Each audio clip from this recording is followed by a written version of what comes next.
All right, cool. So that's First okay. time. Like I said, well, this is I've never been on this app before. I mean, when you told me to download it, I usually do Zoom. I get a lot of the people doing the podcast, especially now with it being a 30-year anniversary.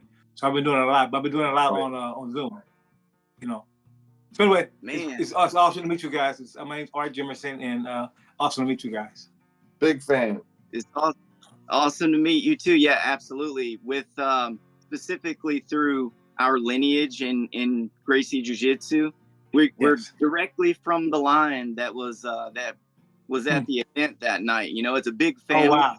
But those are our guys. So Oh wow! Yeah, they always speak highly of you. So like I said, it's really cool to get to talk to you. Roger, you're recording, of course, We're right? good to Already? go. We're doing it. Okay, good. Right. Good. So I'm Joey, by the way. That's Roger. Just for knowing, I'm the one that you're messaging a little bit earlier. So we're gonna get right into it, and it might be a little bit of a deviation in the way a standard interview will go with those same old questions, because it probably gets tired to just answer the same. It's okay. No, I mean, believe me. I mean, first of all, I'm honored to be here. Okay. I mean, I love it. I mean, think about it. I mean, 30 years ago, to walk into a cage, one glove on, and still getting the love you guys shown me. Like I said in the beginning, I was so mad at the UFC because the way I won't say tricked, but the way I was, got into it, and then finally found out that I didn't know what I was doing, So now to have all the love from the UFC fans, man, it's awesome. I mean, it is awesome, I mean, for me to walk into a Target, and before I get started, I want to say this. I want to say shout out to my Lord and Savior Jesus Christ. Just want to give God all the glory, first of all, for just even being here. I had a heart attack about 11 years ago. I had a massive heart attack. I died. And before I died, I looked up and said, Jesus, help me. I saw him in a beautiful city, man. He grabbed me, held me.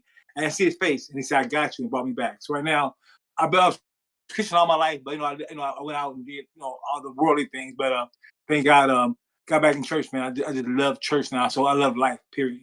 So if you ever go on UFC 1, you can see on my trunk right here. Nobody noticed this. You can see where is it at? Right here. Jesus is Lord on my trunks. Wow. Right, yeah. Nobody even noticed that on my trunks. If you go back, you see Jesus Lord on my trunks. I got it written right here, and it's just testimony, man, about how deep my faith is, but also just want to share my story with people about how God loves us so much. I mean, He's so real, and how it's more life than just this. This is just a part of life. But beyond this, when we pass away, man, I just pray that everybody, know who God really is. Man, He's just a loving God. He really is. Awesome, man. We feel the same way, and that's awesome to hear. Tell me this. Now, those trunks right there, they had that on there when you competed at UFC 1? Yes. If you go any picture on UFC 1, I wore these trunks, right? I wore these, it said Jesus Lord on my trunks. You'll be able to see it. Nobody can see it. And the thing about it, whenever I box as a boxer, right? I've been in church all my life. I grew up in church all my life. We just did a story on ESPN, which was a front page of ESPN. Ryan Hawkinsmith did a story on me, huge story on ESPN about a month ago. It came out great, man, and got a lot of publicity out of it. And we just did the UFC 30th anniversary. You see it on YouTube, the round table. Did you see that the round table? Yes. Right, we can see it. Right. So we did it. So the thing about it is that it was so cool to see all the guys, man. But anyway, go way back. So I'm here. I moved out of California about 13 years ago, and I got a phone call from a guy over in Kuwait. He Zoomed me. He said, "All right, we found you on the internet. We opened up a brand new gym in Kuwait. We want you to be the head trainer." I said, "Are you serious?" Yes. I said, "FaceTime." So FaceTime. These guys had on their Kuwaiti outfits, and Kuwait is a Muslim country, right? So I went to my pastor at my church and I said, "Look, what should I do?" Right? She said, "All right, just pray about it, because if you want to go, just go, right?" So, man, the best paying job, best trip in the world. I'm so glad I went over there. So I went over there I was over there almost a year. So I was over there. I got a chance to meet the most awesome guys. I mean, a lot of Kuwaitis over there. But also we had a lot of people from the United States over there, from the armed services, the Navy, the Army. And while I was there, I remember when I first walked in, Mahmoud, one of my co-trainers, co-workers, he saw me, you know, and of course he knew who I was. He said, "Hey, all right, are you a real Christian?" I said, "What do you mean by a real Christian?" He said, "Because a lot of guys come over here claim they're Christians, but they're, you know, they're out here, man, they're sleeping with all these women." I said, "Well, is there any other Christians?" I said, "Well, everybody's not perfect." I said, "You know, there's good and bad and everything, right?" So I say, you know, just don't judge a person by what they do, right? So anyway, make my story short, we became best friends. So I got a phone call from a guy in the UK. UK. He called me to a big story on you over in the UK, and we want to show, you know, why you started boxing. So I said, "Man, you know, I'm 50-some years old now. Should I say why I started boxing?" 'Cause I kept it hid for like 30 years, right? And this thing I kept hid, man, for like 30 years cost me 2 marriages. I mean, I was had so much anger in me. So I became a fighter. So at 12 years old, my next door neighbor tried to molest me and my best friend. And I never told anybody about it. And in trying to do so, I had to protect myself. So I started boxing. And I had some anger in me, man. And I became very successful at it. I won the national Golden Gloves, hung out with Mike Tyson when I was 15, 16. I mean, I was able to see the whole world, Russia, Australia, all over the world, boxing and fighting. And now I'm at the point now where I'm retired and I'm over in Kuwait. And when he told me, I brought back a lot of memories, right? So I've been praying to God, I said, "God, you know, somehow let this thing where I could, you know, bring it to the open. But at the same time, you know, hopefully protect some other kid that might be molested like now or in the future by the same guy." So lo and behold, man, I got a phone call from my sister. She said, "Go on the internet, you gotta see what happened." So I go on the internet, the same guy that molested me molested a 9-year-old boy in St. Louis. Oh my goodness. So I called right away, St. Louis. I said, "Look," I say, "My name's Art Jimmerson." I said, "Look, is there anything I can do?" They said, "All right, oh my goodness." He said, "Can you come to St. Louis and testify against him in court?" I said, "Sure." So I in Kuwait, and it was just ironic how the time was perfect, man. I flew from Kuwait to St. Louis to go to my high school reunion, and same time I was having the court. So I get to court, and me, the mom, and the grandmother were all like in the hall, just bawling, crying, right? So she said, "All right." I said, "Well, how did you guys find out what happened?" Right? She said, "Well, my son, he's 9, and this guy had bought her. This guy at his church bought him a brand new red bike." We're like, "Why are you buying him a bike? You know, he's like, he's not your son." So finally later on, he had been touching him and like, you know, kind of molesting him. So I went to court and told my testimony about, you know, some of the things he did to me and my best friend. And when the guy saw me walking in the courtroom, I hadn't seen him like 30, 40 years. His face just dropped. He know I'm gonna come in there and like expose him, right? So I'm in the courtroom, I'm telling the judge everything I'm saying. So finally I walk out of the courtroom, me and the mom and you know, the grandmother just like just bawling, right? So it was so funny because it was like a lot of UFC fans there who like, you know, police officers, and they all want to get a picture with me, right? So wow, right? It was so cool. But it was so cool, right? So this UFC thing is like out of hand, man. It's crazy. So I came back to Kuwait, and about 6 months later, I found out they found him not guilty because my story was too old. So because they couldn't prosecute him, so they let him go. Anyway, so that's one of the reasons I started a nonprofit foundation now to help kids out that I'm teaching here in California to like just protect themselves and really just like have that fighting them to say that, you know, if somebody bothers them, they know how to, you know, not just fight back physically, but also go tell a parent or something, you know. So it's just a crazy story, man. It really is, you know. So you know, thank God I got through it, man, at 12 years old, and I got a chance to, you know, see the world and also meet a lot of good people. But at the same time, it ruined me because it cost me 2 marriages, man. And the people that I married, they were so beautiful and so loving, but it's just that I had so much anger in me. And now, thank God that, you know, I'm able to come out of it and really talk about it. It even affects my speech because in my speech, I used to stutter a whole lot, man. My friends just make fun of me for stuttering. And now I'm going to speech therapy like twice a week so that I can correct how to slow down and really correct how to talk. So when these people, less people do things to them, man, they don't understand how much damage it's going to do to the kid the older they get. You know, they don't understand how just because you're so selfish about trying to fulfill your natural, you know, flesh. It's like the kids ruin that. The kids got to grow up and have this, you know, this jacket per se on them saying, you know, I've been in touch with some other guy or some girl, and you know, it hurts me. It really does. So my wife never found out about it till later on, and it was kind of too late then, you know. And so, and again, and, you know, what really got me was this: when I was in the courtroom, man. And I just thank God. And with me was the Holy Spirit. I remember I walked in the courtroom. He saw me come in. His face just dropped. He knew I couldn't tell the truth. I got in court, and I said, before I say anything to the judge, I said, "Look, I want to just tell you, I forgive you in Jesus' name." I said, I forgive you what you did to me. He just like this broke. What happened? It was for me not to forgive him. I was killing myself. You know what I'm saying?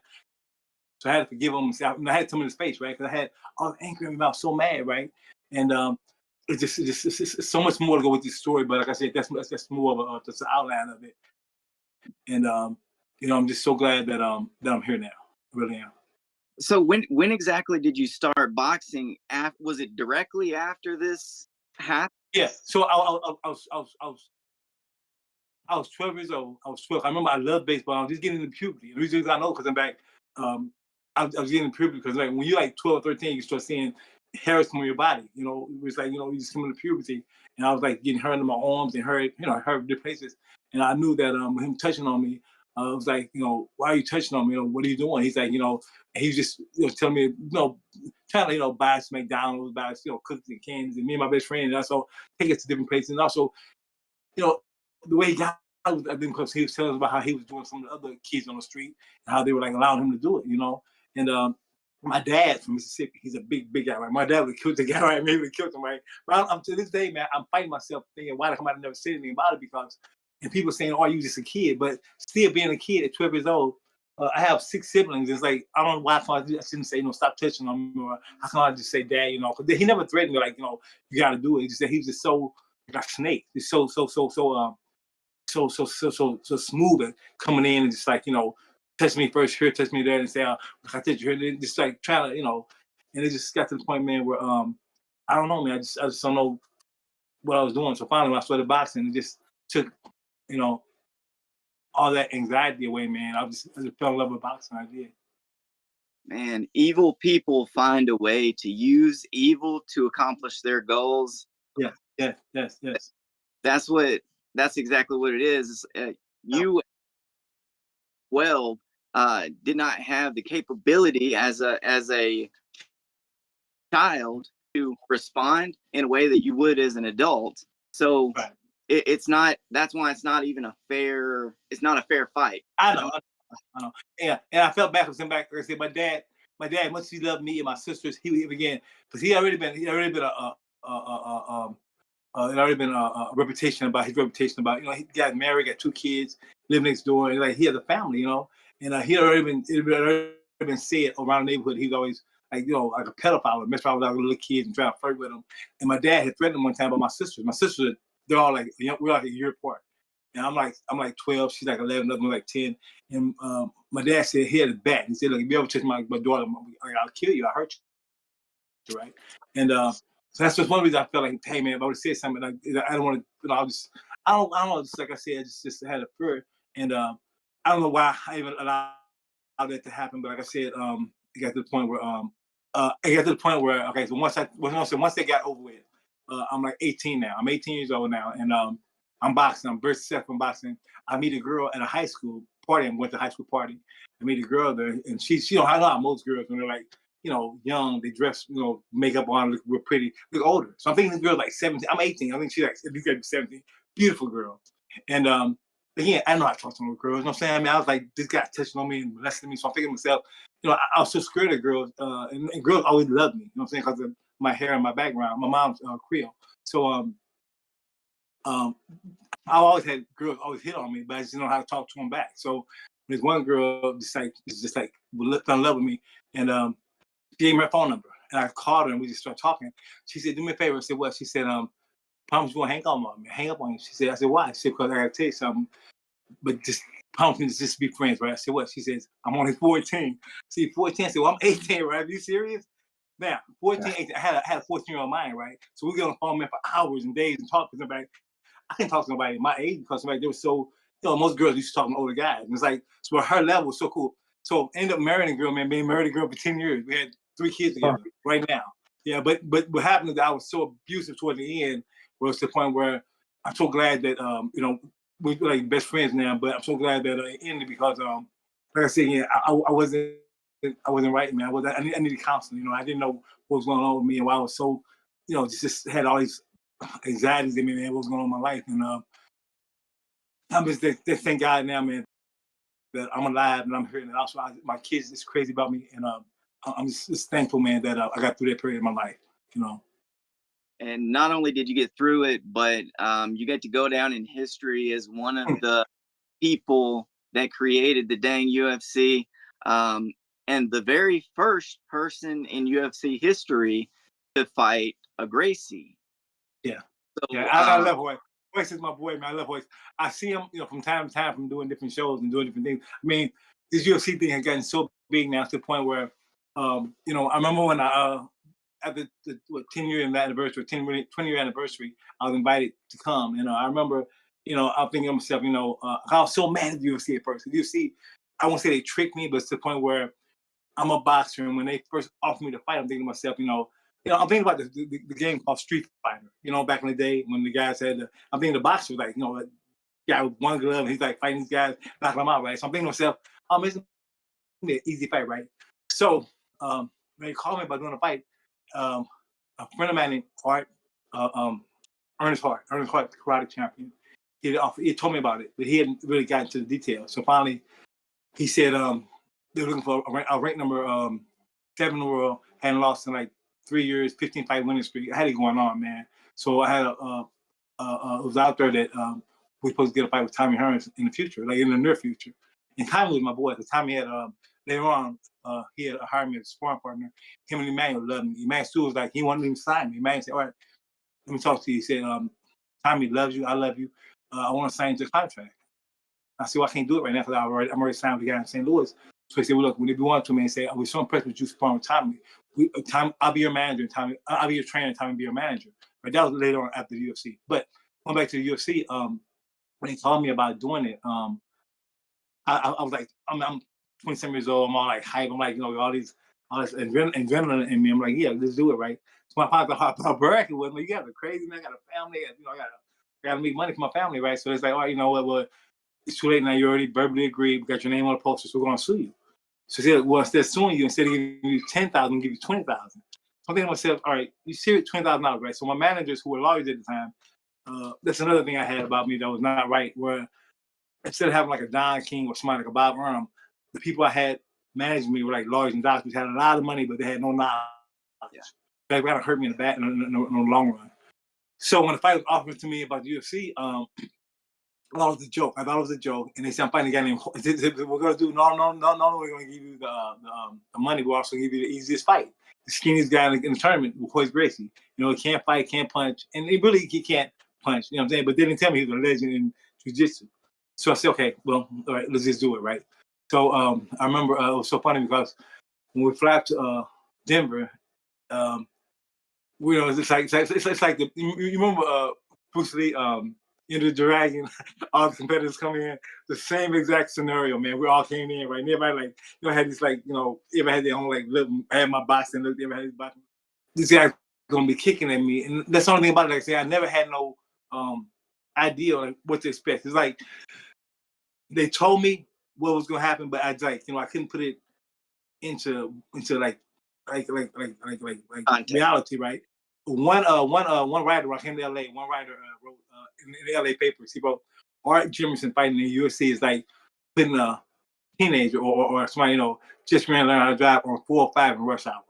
So I thought to myself, wow, because 405 in LA is crazy. I mean, it's like traffic everywhere, right? So think about putting your 15-year-old kid who just learned how to drive with a permit on a highway, just going crazy, right? So, like I say again, when I pushed into these things to the point where I really didn't know what I was doing. I really didn't. The thing about it, no disrespect to Royce, but again, let's be fair. Put Royce in a boxing ring with me under my rules, what happened?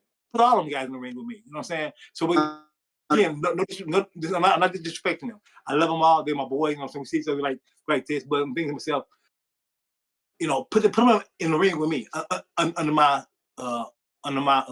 rules. And I think what made me so mad was the fact that once I finished the UFC, I came back home. Oh my goodness, man! People saw it because in fact, I know how big things gonna get, right? So when we first did it, I'll come home and people are like, "Oh man, I just saw you on TV, right?" Or somebody say something like, and it's the point where I was so embarrassed because of the way I lost, tapping out, and also the fact that people saw it and that just thinking on MTV, how much publicity it got. I was so mad at UFC. So when people called me to interviews and stuff, I didn't want to do anything because I was so upset because the way they gave me Royce. I'm thinking if they gave me any other fight besides Royce, maybe I would have got the first round, second round, who knows? But just that they knew what they were doing. Let me just say that. They knew what they were doing. 100%. Yeah, 100% they did. And there's no secret these days of what the strategy would be versus a skilled striker. Even if somebody that's not a skilled striker, we're still going to have that kind of strategy. Right. But that Friday before the event, the story is that you met up with Big John, or Big John came over. Yeah, that story's kind of sketchy because I'm like, everyone has their own opinion, but I'm here. It's me, right? It's real me. I think what happened is that, because I didn't know. Wasn't no YouTube, wasn't no Google, wasn't no Yahoo. Where can I go, right? So what I did was I never heard of Royce. I never heard of Jiu Jitsu. Again, Royce. Who's Royce Gracie? I'm thinking about a Rolls Royce, right? Car.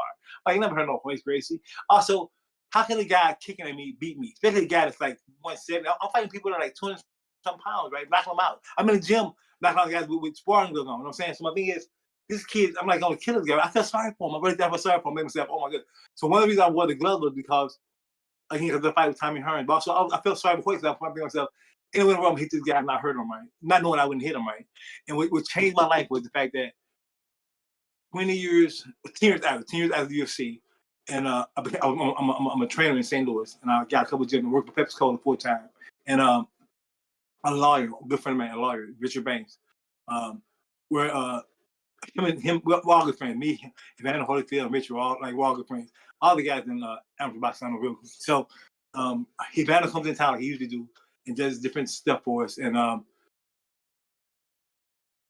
we're all going out one night to eat. Me, Richard, Evander Holyfield, and all our women, our lady friends, right? So we're eating at a table, and it's teams at the UFC, right? And I never forget this. I remember sitting at, we was at a real nice restaurant on top of a hotel on top. We were sitting there, and two guys walked by, and they go, "Oh my goodness, Art Jimmerson." Now again, my name in boxing was King Arthur, right, or Zorro. But the thing about it, he said, and they like did a double take. I can't believe it's part one, UFC one, right? And they look up and go, "Oh my goodness, Evander, real deal Holyfield." And then this shocked me.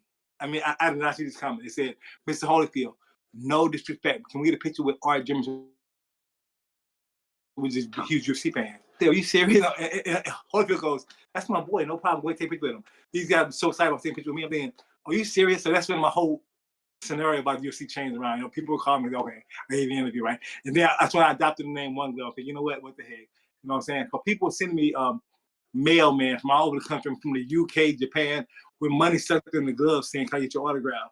I mean, I lost, right? And there's a scripture in the Bible in Psalms 1:3 that says, "Even your mistakes prosper." So I took that verse and ran with it, man, because like I said, it was a mistake to wear that glove, right? But then, thank God, by His grace, I'm able to make so much money off that one glove. I mean, even now, it's like to the point where I got it on eBay. But even before that, man, people are like paying hundreds of dollars just to have that one glove signed. I'm at the UFC anniversary. I think it was either 10 or 20, and one of the UFC guys came to me and said, "Art, my friend just told me he's doing a UFC show over in Rush somewhere. He said, do not leave here when I get a signed glove from you." I'm like, oh my God. So it's just like, I'm so grateful because back, it all turned around. You know what I'm saying? I was so mad at UFC at first because I'm back the way they, kind of, wink, wink, use me. You know what I mean? But whatever. Yeah, man. Whenever you first, just to roll it back just a little bit. Yeah, go ahead. I know. I'm sorry. I'm all over the place. I'm sorry.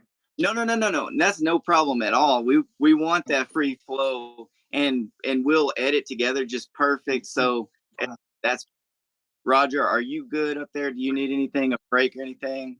Let's take a quick break because we record in like 30-minute segments, and then we just got to take like a 30-second break to reset. No problem. So let's take that quick break. A guy sent me a message. He wants to. I'll offer $60,000, $60,000 for the original trunks, right? The original trunks. I'll offer, I think, $10,000 for the original glove. So it's like it's crazy because I'm back. I did not know. I never heard of memorabilia, right? Who knows about memorabilia, right? Because you're like a sports guy, right? I never heard of it. So when I came out to California, people were calling me saying, "All right, I'll give you $3,000 to come out here and sign some autographs for me. I'll give you this, I'll give you that." I mean, for doing what? But I'm never right. Signing autographs and signing gloves, and it's so funny because the people I meet doing this kind of stuff, but also the fact that the fans are just so awesome. But just to know that people are willing to pay so much money for a piece of a glove or a piece of material I wore years ago, and even now, like I said, I got so much mail and also so much people text me, especially on social media about sending them any kind of memorabilia, and they'll pay for it. They got letters appear from the UK, Japan, Australia, Russia, where else? Anywhere in the whole world where these guys are UFC fans, they just want this. It's just a glove with just a signature. Are the so you guys just Roger? Are you back to recording yet? We're good to go. Okay, so well, just to roll it back to that one question about Big John, what actually happened that day? So what happened right, again? I don't know Big John. Okay? I just meet him, right? I know he's a referee, right? And cool guy. Now, again, I thought he was a cool guy because again, walking into the UFC blindfolded, okay, blindfolded. I know what I'm getting into. I'm just nervous. They have any other fight. I'm nervous, right? Not so much nervous, but like I don't know what my opponent is. You know what I'm saying? I'm just kind of like I'm out there, right? It's like again, I'm out there. Not knowing. So I always tell people a boxer compared to somebody like Royce Gracie, it's like me having like one gun, right? Where Royce has like a grenade, he has a machete, he has all these different weapons, right? I come with one gun, I got my fighting guy with all these different weapons, right? So when I met John, I think John's part of the crew, which I didn't know. But he's part of the crew. So of course he's gonna try to do what he can to kind of like lift him up and make kind of put fear in me. Now, I knew that already, right? So it happened that back John again. I did approach him and say, "Man, what am I looking for? What am I looking forward to? What should I expect come from this guy?" He was telling me, blah blah blah blah. I said, "Man, I'm gonna kill this guy, right?" So I'm throwing from jab and right hand. I hadn't lost in 15 fights, right? I mean, I'm number 7 in the world. We're gonna fight, time. Man, I'm like on top of the world, right? So and then John said, "Well, Art, you gotta watch out for certain things." I said, "Well, I watch out for what?" They tried to show me a couple moves and this and that. And again, like I said, I kind of vaguely remember him trying to take me down or whatever else, but it was kind of like hilarious because I'm back. I know he was trying to, build him up and basically kind of like put fear in me. But that didn't bother me. Like I said again, I think I'm a fighter, right?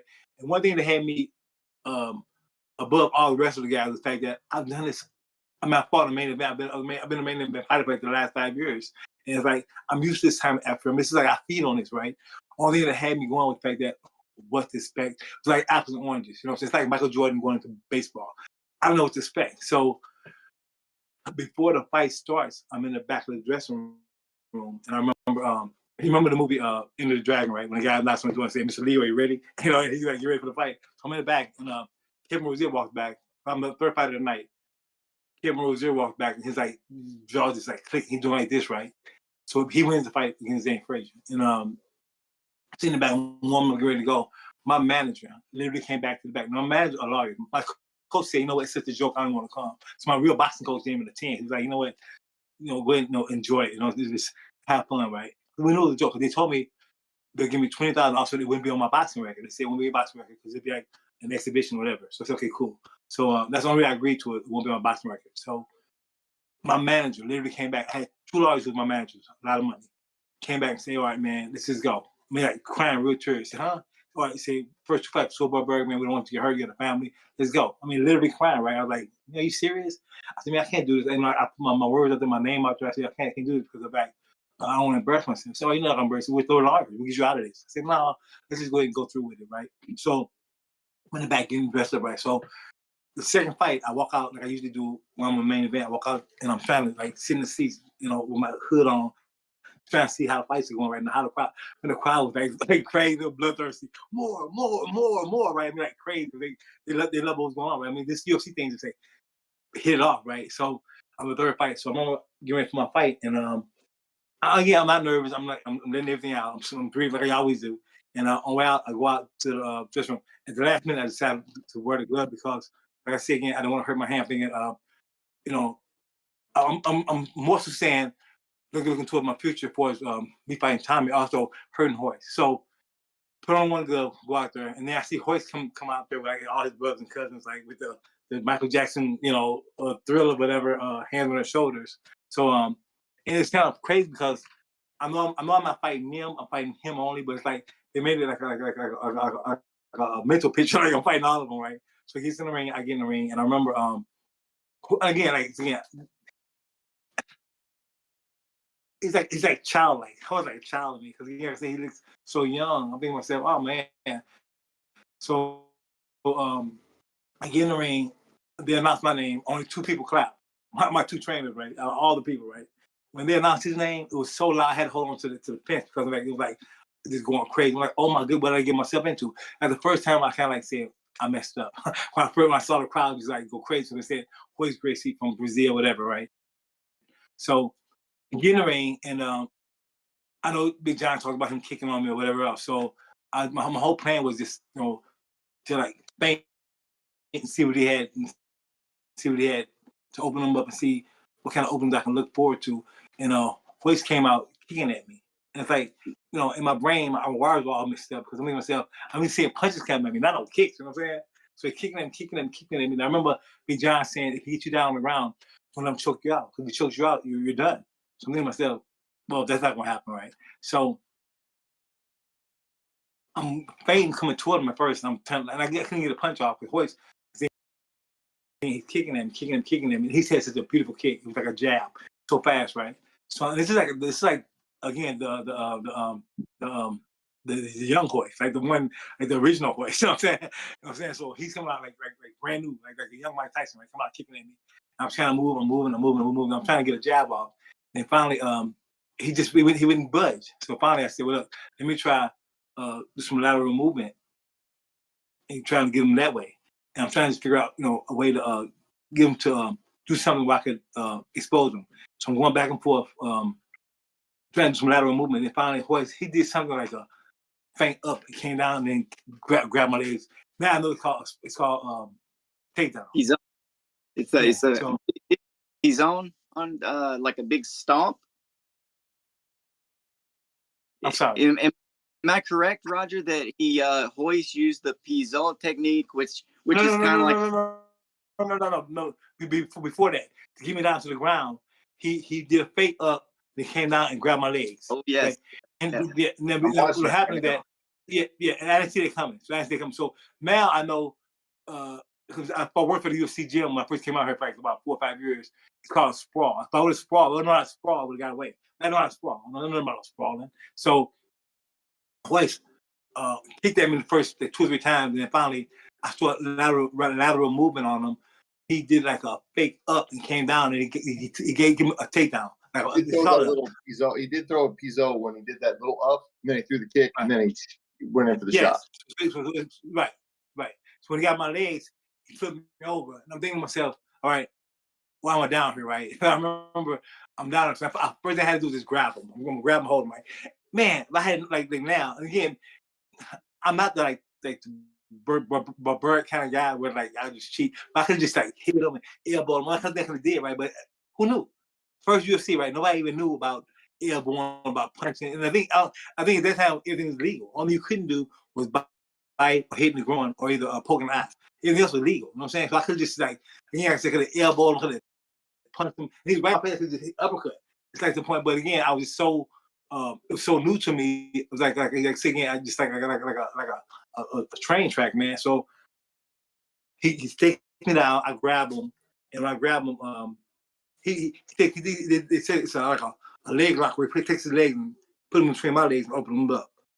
And because I kept saying, because I'm thinking he only weighed like 170. How come I can't throw him over, right? And they said because he had me like a leg lock where he put both his legs inside my knees and locked him open. So whatever. So I'm thinking to myself, how come I can't like turn him over? But I couldn't even move. So I grabbed him and he started headbutting me.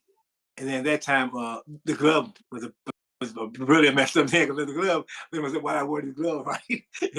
But again, like I said, so I'm just like I said, I'm just like a fish out of water. A fish out of water. I didn't know what I was doing. So finally, I started feeling like a phobia, right, come all over me. And then, I think when I look back at the time limit, I think I was like although I tapped out, I think everybody else fight, I think it was like a minute and a half. Mine lasted like 2 minutes and like 30 seconds. So I think I had the longest fight overall the UFC won. But again, like I said, we were on the ground most of the time. But the other guys got taken out because they either got tapped out or whatever else. So I grabbed Royce and held him. So I headbutted me, and then he's trying to get me in like a choke link. I knew that. So I tried to roll. If you look at the tape, one fan sent me a letter saying, all right, I'm so glad that I got a chance to watch the whole fight because you didn't just tap out. It's like you did try to fight back. And I saw that we were trying to roll over, right? I just know what I was doing. I was so mad at UFC because I'm back back in 1993, that's when the UFC, the internet thing just came out. And people were so mean, man. They were seeing me all kind of, I won't say hate me, but like, calling me all kind of names, man. Somebody, I tapped out too early and I was a punk. And, I got kids, right? And my kids are like in college, you know what I'm saying? They got to read this stuff. So I was so mad at UFC because I'm back. Nobody gave me a chance. It was at the point where like, everything was so, I was like the joke of the UFC, right? And I was just so mad. I don't want nothing to do with the UFC at all, man, because I'm back there saying I was just upset because the way they portrayed me, not like when I fought the Pagano, well, not like I fought a real fight. It's like I was like a bum, So thank God now the whole thing switched around. But back then, like I said, I was so upset when Royce took me down so easily, and then the way he mounted me, and then I had to tap out. When I tapped out, the funny part was that if you look on the tape, tapped out. When I got up, Royce came over to me, and the first thing he said was, "Thank you for not trying to hurt me. Thank you for not trying to hurt me or trying to hit me." And I couldn't. You know what I'm saying? I couldn't. And even I have a glove right now from I think UFC 20. They had me and Royce signed a glove where it said Art Jimmerson, and Royce wrote on there, thanks for not hitting me, Art Jimmerson. So it was pretty cool, you know what I'm saying? Him even expose that. But like I said, he would beat Mike Tyson, I think. So it wasn't about just beating me, but the fact that at that time, Jiu Jitsu was just so amazing, man, and I just love the fact that the art was just so pure and so strategic, man. It was just so awesome to the point where take a guy down like me who had like 30 some professional fights, or to go on and win 3 or 4 of the first UFCs. I mean, the guy's a legend, man. Absolutely. Have you ever had any jiu-jitsu guys kind of give you their perspective on what happened there? So when I came to California 10 years ago, 13 years ago, so I came to California. I remember a lot of went on in St. Louis. I mean, my mother just passed away, had a heart attack. I'm going through a divorce. So it's like everything was crazy. So a girl from my mind who I went to the prom with years ago had seen her almost 30 years. I went to the prom with this girl. I said, all right, come on here and hang out with me just for a little while, just to get yourself together. Came out here. I saw where they had a thing called a UFC gym. The UFC gym. So I said, wow. She said, yo, the defense store building a gym called the UFC gym. I said, wow. I said, it's interesting, right? So then on the highway driving, and I see a place like Gracie Jiu Jitsu. I said, Gracie Jiu Jitsu. She said, yeah, that's where the Gracie's train. I said, pull over. So we pull over, right? So I pull over, and I see this blue, beautiful Rolls Royce sitting outside in the parking lot. So I go in, and I see the secretary at the front desk, and I say, ma'am, can I ask you, is the owner here? She said, yeah, he's in the back. So, well, who is the owner? She said, Jorge and Gracie. So I hadn't seen Jorge in 30 years. So I say, well, can you get him for me? She said, yeah, can I tell him who you are? I said, no, I don't want to surprise him, right? So Jorge comes out, and I'm there, and I have on like a white bandana, just get to LA. And it's like I said again, I'm from St. Louis, so it's like cold there, right? I'm here. I think a tank top, like a white headband, and Jorge sees me. He goes, can I help you, sir? I said, I looked at him and said, you don't really know who I am. He said, no, sir, can I help you? I said, Horian. He goes, I said, Horian. One glove, UFC one, Art Jimmerson. Oh my goodness. Oh my God. He really grabbed me and picked me up, so hold me, he just grabbed me around, right? Man, I just love you, man. I love you. So he takes me to the back. He had like 1,000 clients back there, man, 1,000 students back there. So I went back there, and it was so awesome, man. I almost cried when he was saying, this is Art Jimmerson, UFC one. Everybody gave me a standing ovation. It was so cool, man. And Jorge said, oh, man, we love you, man. He was talking about what Royce was doing, everybody was doing. He said, look, the one glove, do you still have it? I have a guy that might want to buy it from me. I'm like, yeah, I said, but I'm not going to sell it, right? Because, like, come on, man. It gloves like a gold, you know what I'm saying? So anyway, make a long story short, we talked for a bit. We might exchange numbers. He said, whatever you need, let me know, man. So I left. As I left, sir, I went to the UFC gym where they were building a brand new gym, first one out here. I remember I went in there, and I didn't tell nobody who I was. I went in there, I asked them about getting a job as a personal trainer. They said we had to go through all kinds of different rigorous rules and all kinds of different things. And so finally, I called out in Vegas, talked to the UFC, their main office, and they said, "Oh no." So I called back out there, they gave me a job right away. So I've been out almost 5 years before I went and got my own thing started. But it was so cool because, it's like peanut butter and jelly, you know what I'm saying? Going out to UFC, me being one of the pioneers, people just love to train with me, man. And I just didn't want to get to the point where I had a bad name because people were like paying thousands to train with me, paying the gym thousands, but at the same time, they were like, all right, I'd rather just pay you one-on-one. I said, well, I can't do that because it'd be a conflict of interest, right? So what happens, I end up getting my own gym started out here, and I'm doing great. I'm doing great, yeah. So I love it. And again, like I said, no disrespect to the UFC, but I just respect them so much where I wasn't going to be, trying to work there and then try to take their clients from them. So it was just out of respect for them. And also, I want to just thank them for giving me the opportunity to start with them and then also go and do my own thing. During that time period, did any jiu-jitsu guys that you worked with or any of the students try to explain from their point of view how the fight went between you and Royce from a jiu-jitsu perspective? Yeah, again, so I had guys that are teaching me what I should have did, right? These guys, they're like my boys, right? I love everybody. Even from all the workers, man, we're like best friends, right? Because like I said, I'm one of the pioneers, so it's like I had no problem. I'm a nice guy anyway, but these guys are there. We're like all best friends. We're like family. So of course, everybody saw the fight, and the thing about it that they were telling me, all right, should have did this, should that. So for years, I've been hearing it. They was even teach me how to voice and things. So one day, I'm working, and I'm out. I live in a place called Ladera Heights, like Culver City.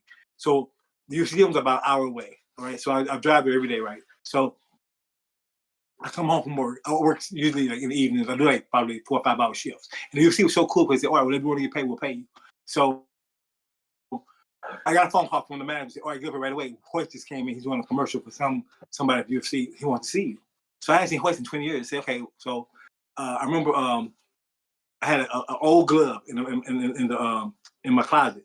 So I don't bring gloves halfway to side just for the fun of it, right? So I drive it way back out to the UFC. They're out there. Hoyt sees me. He gives me a hug. He said, man, he always feels, when I see him, he always feels like he's just a nice guy, man. You know what I'm saying? But the thing about it, I think he knows that he knows, I won't say, he thought he beat me fair and square, but just that I think somewhere in his heart, he's like, Dad, he wish I had like a more chance of giving him more what in my sport for boxing, which I didn't because in fact I didn't know what I was doing. He knows that. You know what I'm saying? He's so kind to me, knowing that he knows. So anyway, make a long story short, we're out there taking pictures together, and he goes, Art, do you want me to sign anything for you? So I was like, yeah, sign his glove for me. Just sign it for me, right? I bring the glove home, man, and I think my girlfriend somebody put it on eBay and it sold for like almost like $1,000. With me and Hoyt still sitting on that. Something like that, exchanging things. And while I'm there, of course, I see Renzo, Gracie, all these different people, right? Because I know who's gonna be there. And they say, oh my goodness, so Renzo hugs me, give me a hug, say, man, I love you. Here's some ringside tickets for you tonight. I said, I didn't plan on going to the fight tonight. So I said, well, sure, I'll come. So I got there, man. I just blew my mind. I'm so glad I went because I had chances to meet so many people, like Chael Sonnen. I got a chance to meet Billy Blanks, the fitness guy. I got a chance to meet Rampage. So all these guys are on my internet page. Where it's like, I'm sitting there and it's like, it's so funny, man, because I'm back, these like people I look up to, right? Cause I don't even know. I never met them before. But for them to look at me like, oh man, you're Art Jimmerson, right? It's like amazes me how it's like these guys like, oh, that's just like the guy who I don't want to live, right? It just amazes me because I'm so appalled by that. Also, I'm just so shocked the way that the UFC community treats me, even after all these years. Disrespect they give me, man. I just really, really am humbled by that. Really humbled by that. So here's what I can tell you about Royce fighting you that night. With him throwing those high kicks, he was super concerned with wanting to keep your hands high. And the reason he wanted to keep your hands high is so they weren't going to be low enough to prevent any kind of takedown. Oh, wow. It's the first time I'm hearing this. I never heard it before. Yeah. See, nobody, of all these years, nobody ever told me why I was kicking so high and why was my hand. Because like I said, as a boxer, if you see a fight, I'm giving him thanks, right? Again, there's no excuses. I mean, he beat me fair and square, but just that I didn't know what I was doing. I just didn't know. Yeah, he probably didn't react to those feints as well because he was going to stay at no matter what. If somebody had told you beforehand, here's what's going to happen. Royce is going to come. He's going to create a certain distance, and then he's going to do whatever it takes not to let that distance be violated. And if it is violated, then he's going to try to take you down. If you had known that one thing beforehand, would you have fought that fight different? I think, even looking at the fights after mine, right? When he fought Shamrock, he fought Ken, also he fought Gerard Trudeau. I think those guys had the same mentality that I had, and Hoy just had a different mindset, man. You know what I'm saying? I mean, he knew, and like Ken said, we're at the round table, and like Ken and Gerard, they said, "All right, you're okay, man. Don't blame yourself because nobody knew. Nobody knew. Even if I had known, he said Hoy's been doing it since he was 2 years old, 3 years old. So for me, be doing what I've been doing my sport for all my life, there's no way, we shouldn't feel bad about it because it is what it is, and there's nothing we could have did about it because people say, if I did this, if I had did that, it don't matter. He still would have won. You know what I'm saying? Because somebody, it was to the point where now I don't even say they set it up that way. It's the fact that they knew what they were doing. They did. And I'm thinking, again, listen to this. All right, now and if I say this the wrong way, forgive me, okay? Forgive me. So I don't want you to take the wrong way. Like I'm this big bad guy, okay? So a lot of times, right, especially back growing up, right, as a kid, they always said, if you get a bunch of guys, right, in a group, it's gonna be for one guy, right? And if the one guy beats up the toughest guy in the group, everybody fall in place, right? So I thought with me being a boxer, of course, having the hands as my weapons, once White took me down, I think everybody was like, wow, I may take the boxer all the way. It was like, I gotta figure out now how much fight him, right? Because I'm back again, I'm no better than Ken, I'm no better than Gerard, none of them guys, right? We're all on the same level. But I'm just thinking that I'm trying to figure out why did they pick me first? How come I didn't fight Ken? How come I didn't fight so and so first? Why did they pick me first to fight? So it's like, do you have an answer for that? Yeah, absolutely. As far as the guys in that tournament, the other guys were going to be more prone to close the distance willy-nilly, like without a mindset. They were more prone to just attack without uh, the strategy that you would. You wouldn't just close the distance without a thought of what you're doing. And every single other guy, although they're all skilled, they were more prone to take Hoist down or to get Oh, that would exhaust oh, Hoist. And oh, wow. I don't want Hoist to be angry, but this is just the truth of it because we are the Right, same type of guys. right, right, We would right. fight exactly the same. Mm-hmm. We want to conserve as much energy as possible.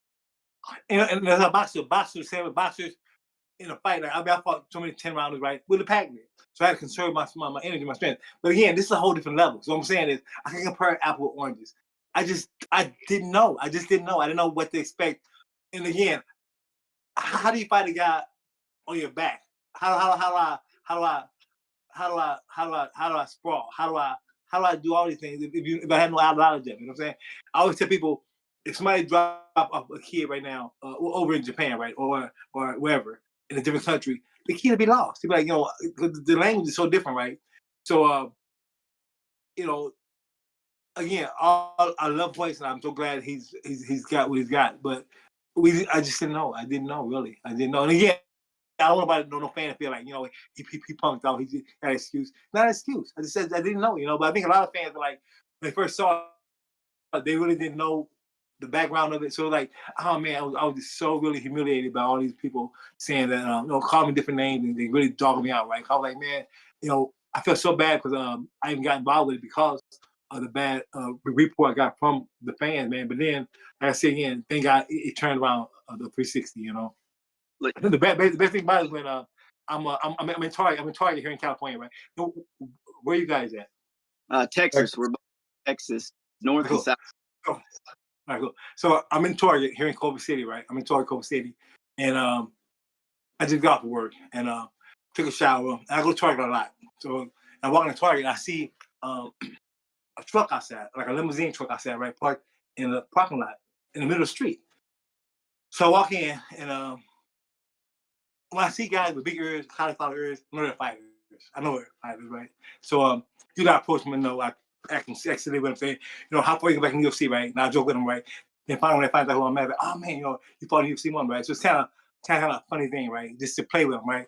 And I love it because I'm like, when I tell him that I fought against Royce, yeah, right, you fought against Royce, right? I said, whatever. And it's like, I just love their expression when they found out that I fought in UFC 1. So I just got 5 ears, and I'm gonna approach him and tell him I'm a fighter also. His bodyguard comes up to him and say, man, back up with his family. I said, back with his family. I said, I want to tell him I'm a fighter too, right? So he turns around, I'm like, oh, it's you. So he goes, I'm with my family. So, hey, no problem, man. I say, look, my name is Art Jimmerson. I say, I'm a fighter also. I fought in one. Art Jimmerson, oh my goodness, can we get a picture together? I said, sure, no problem. It was Conor McGregor. Holy moly. Yeah, see, it's so funny, but yeah, see this. And he's so cool, man. He's so cool. And we had talked. I mean, he is just a cool guy, man. And we had let's see, right here. I got my favorites. Let's see, right here. Can you see this? No. Oh yeah. Oh yeah. Wait, yeah. this one. Wait, I see it. This is this right here. He posted on Instagram. He had posted on Instagram that he had met. And then wait, yeah, see this right here. He yeah, see this right here. But you should send us those so we can put them up on the screen, like in HD. Yeah. Okay, hold on. This one. So St. Louis, my man here with St. Louis's own Art Jimmerson, legend of the game. So that was so cool. I That's saw him awesome. like the point where he's kind of a cool guy, man. So I hadn't seen him before he had got real famous. I was in Vegas. I seen another video too. I was in Vegas for the UFC 20th anniversary, and we're all sitting down front, and me, Dan Severn, and all these guys. And again, I had first time I seen Conor, and then for me, it's just like walking to the store and actually see him, and then we're both like from the same cloth, UFC, and this is so cool, man. You know what I'm saying? And then for him, to give me the respect he gave me, it was so cool. I didn't know, I didn't think he knew who I was. So when I said, this is so cool, because he knew his history. I think a lot of the young people now, they don't know about the old fighters. You know what I'm saying? It's okay. You know what I'm saying? I don't care about that.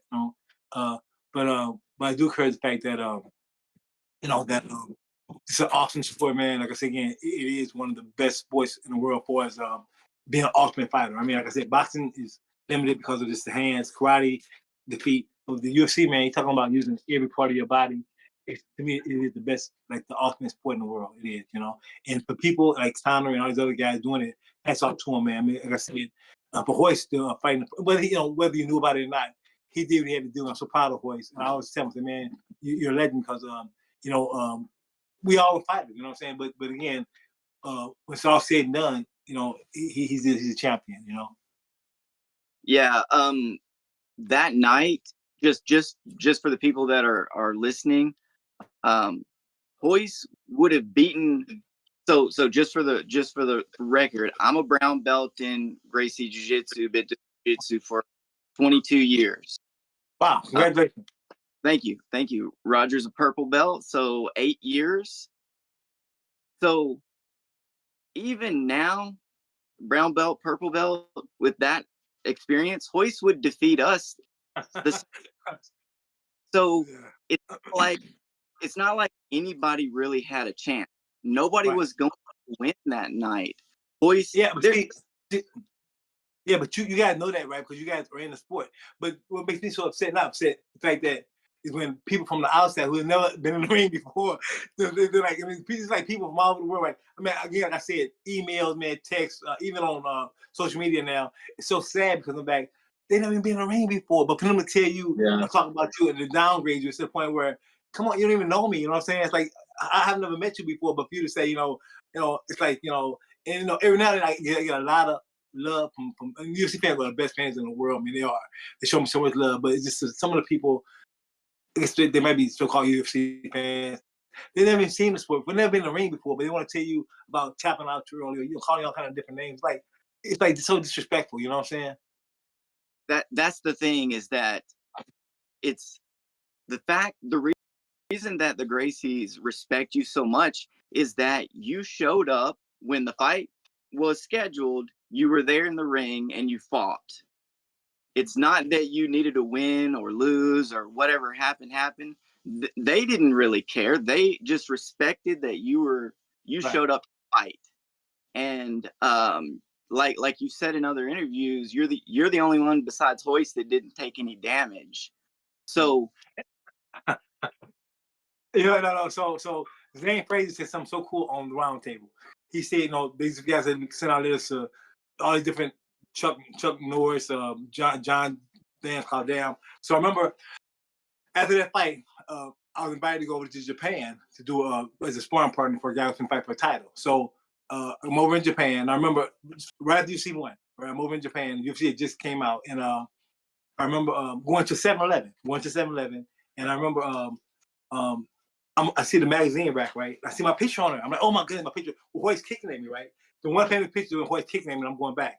So I take the magazine, open it up, and of course it's in Japan, so I can't read it. So I asked the manager if he read it to me.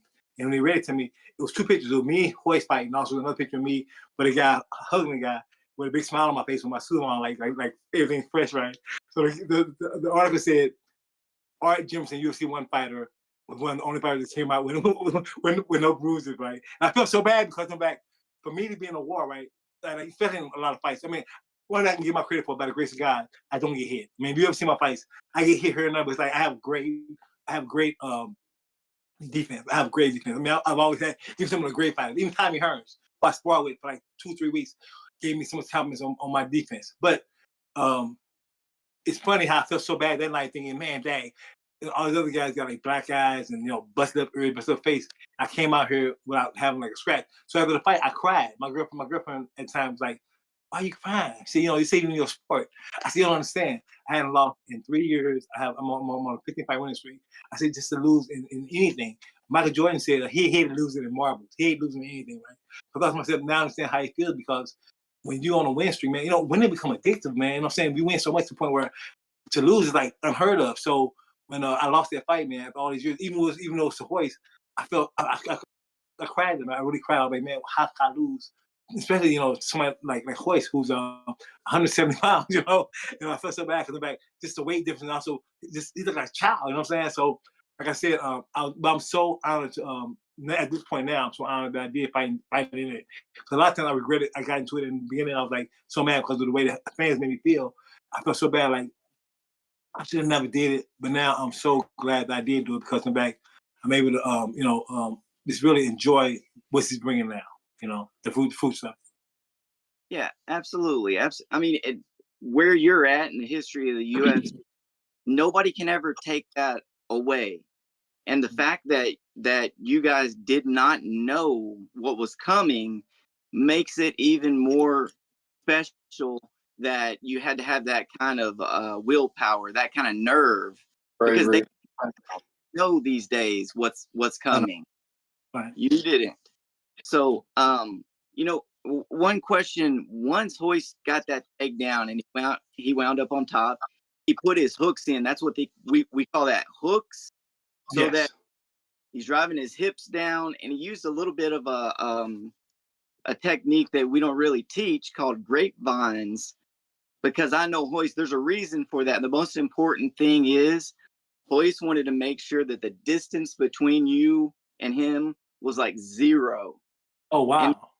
when you held on so effectively to the clinch, Hoist gave it a second, and then he started to come out of the try to make distance, create distance, to start to try to make your hands come up, Right. or protect your face so he could do some other techniques.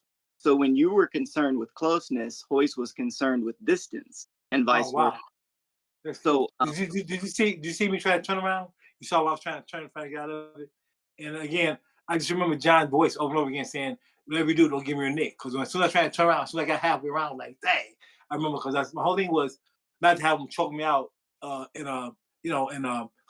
again, I just didn't know, man. I didn't know. I didn't know what to do. So I don't know. yeah, you try to roll him off one time, but stayed very close in that attempt. Of course, Right. like Hoist has held people down 3-4 times his size who are going completely crazy. So he wasn't concerned with anything except for just stay here, don't go anywhere else, just stay. And your mindset though in the deal, once you landed on your back, what was going through your head other than like, I'm not in a good position? Were you thinking strategy?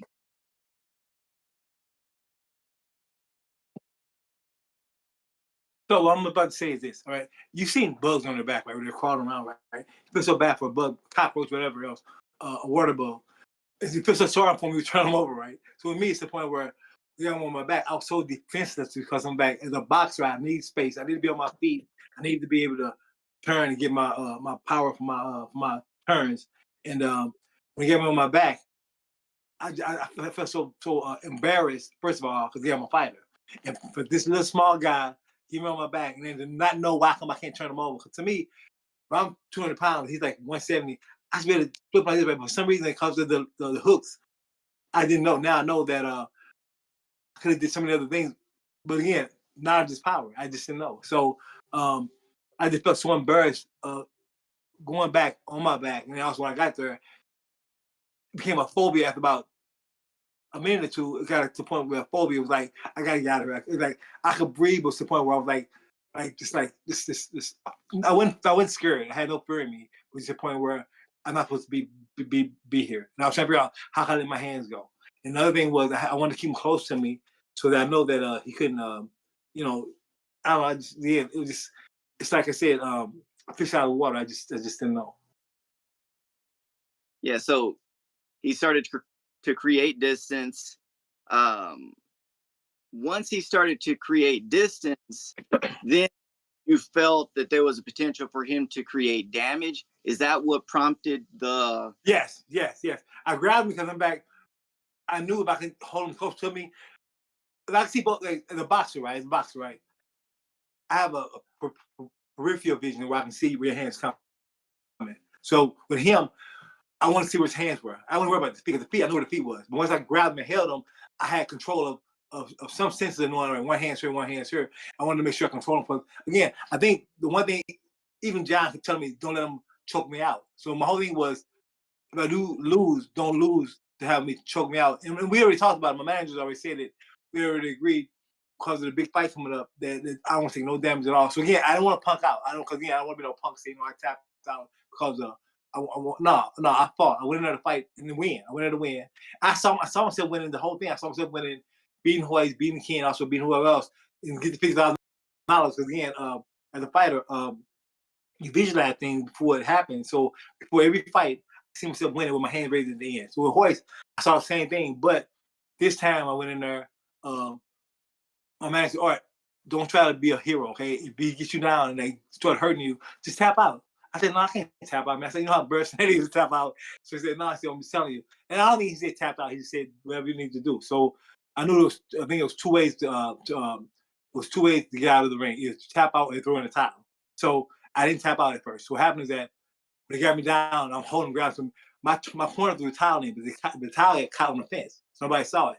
If I looked over, I saw. I said, "All right, well, they want me to tap out," so I tapped out. But like I said, it wasn't that I was afraid that I tapped out. I tapped out because I'm back. Nothing I could do. You know what I'm saying? I mean, again, a phobia came over me. It's the point where I'm holding them after being there for almost a minute and a half, 2 minutes and a half. It's the point where he had me locked in. He had me locked in. You know.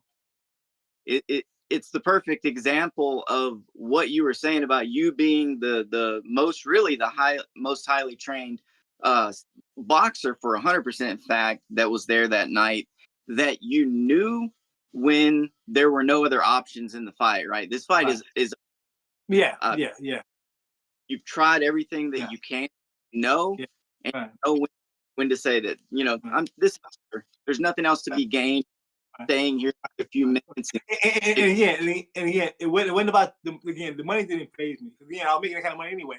I'm making more money than that in boxing. So when that happened, man, like I said, I cried that night because I'm back. And my girlfriend was like, "All right, it's even your sport, right?" But I said, "You don't understand. I lost." I said, "I don't lose." I said, "I don't lose." She said, "No." She said, "You don't understand. It's not your fight." I said, "I know, but just to lose, it's lose like this. It's supposed so embarrassing because the way I lost and the way, like, for me to say uncle. Back in the day, say uncle. So I was like, for me to tap out, like say uncle, he's better than me. You know, and Royce always give me. I think even now we see each other.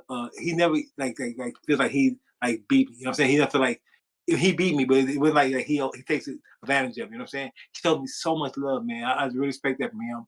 Not only him, but all the fighters. Yeah, he's such a humble guy. So when I see him, I came here from Kuwait, and he saw me. He said, "One good hell coming."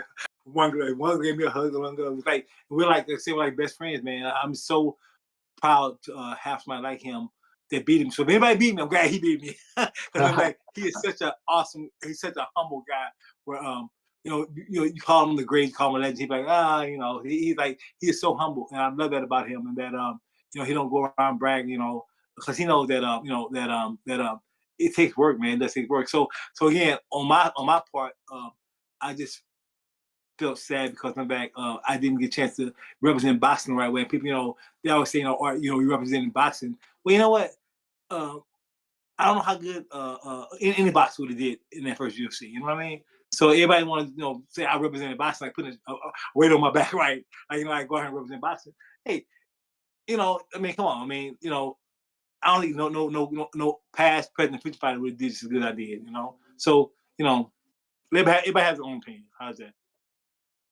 You're super highly trained boxing champion. Your friends are all boxing champions. Have you ever heard in any boxing class ever that explanation about how jiu-jitsu is going to work out? Probably No. not. No. Yeah. First, I never heard of Jiu Jitsu. I never heard of Royce Gracie. I never heard of Octagon. You know what I'm saying? So it's to the point where, how am I going to go into Japan right now and do an algebra test or a calculus test or algebra? I mean, even if you gave me the first, if you gave me a first grade test on a first grade student in Japanese writing, how am I do it? You know what I'm saying? So with Royce, to the point where he was so brilliant with what he did, man, he was good at it too. And for him to be able to take me down, I just was amazed how he was able to just not only take me down, but also do the things he did so slick, like a snake, man. He came in, it's like, and I'm looking at the fight, even now, right? I look at the fights here and there. They show it so much on different stations. I see it, it's the point where I tried to figure out what I had done different.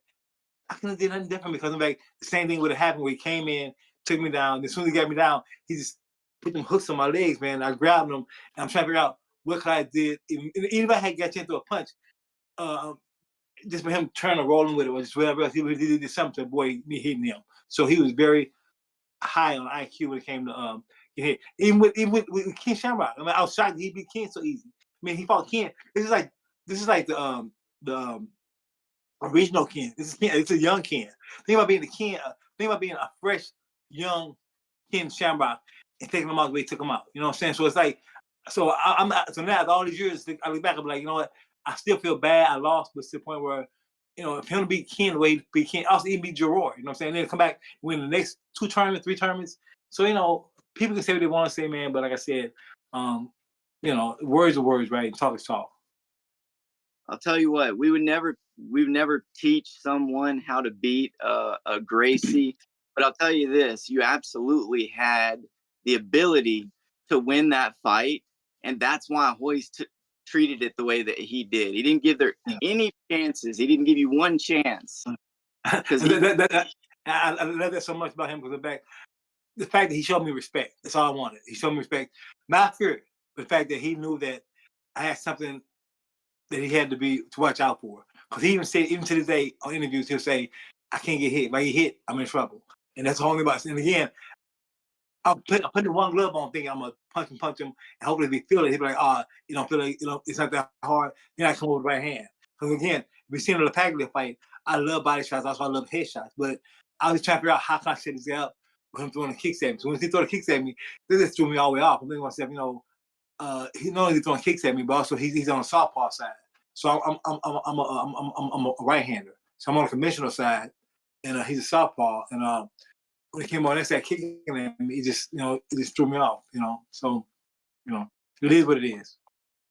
Well, 0 boxers at that time. You're 100% right by that. I think 0 boxers at that time would have had the answers because the boxing game then and is super scientific. It's super, like mathematical, and that aspect of fighting just doesn't include the chaotic kind of choices that Royce was making.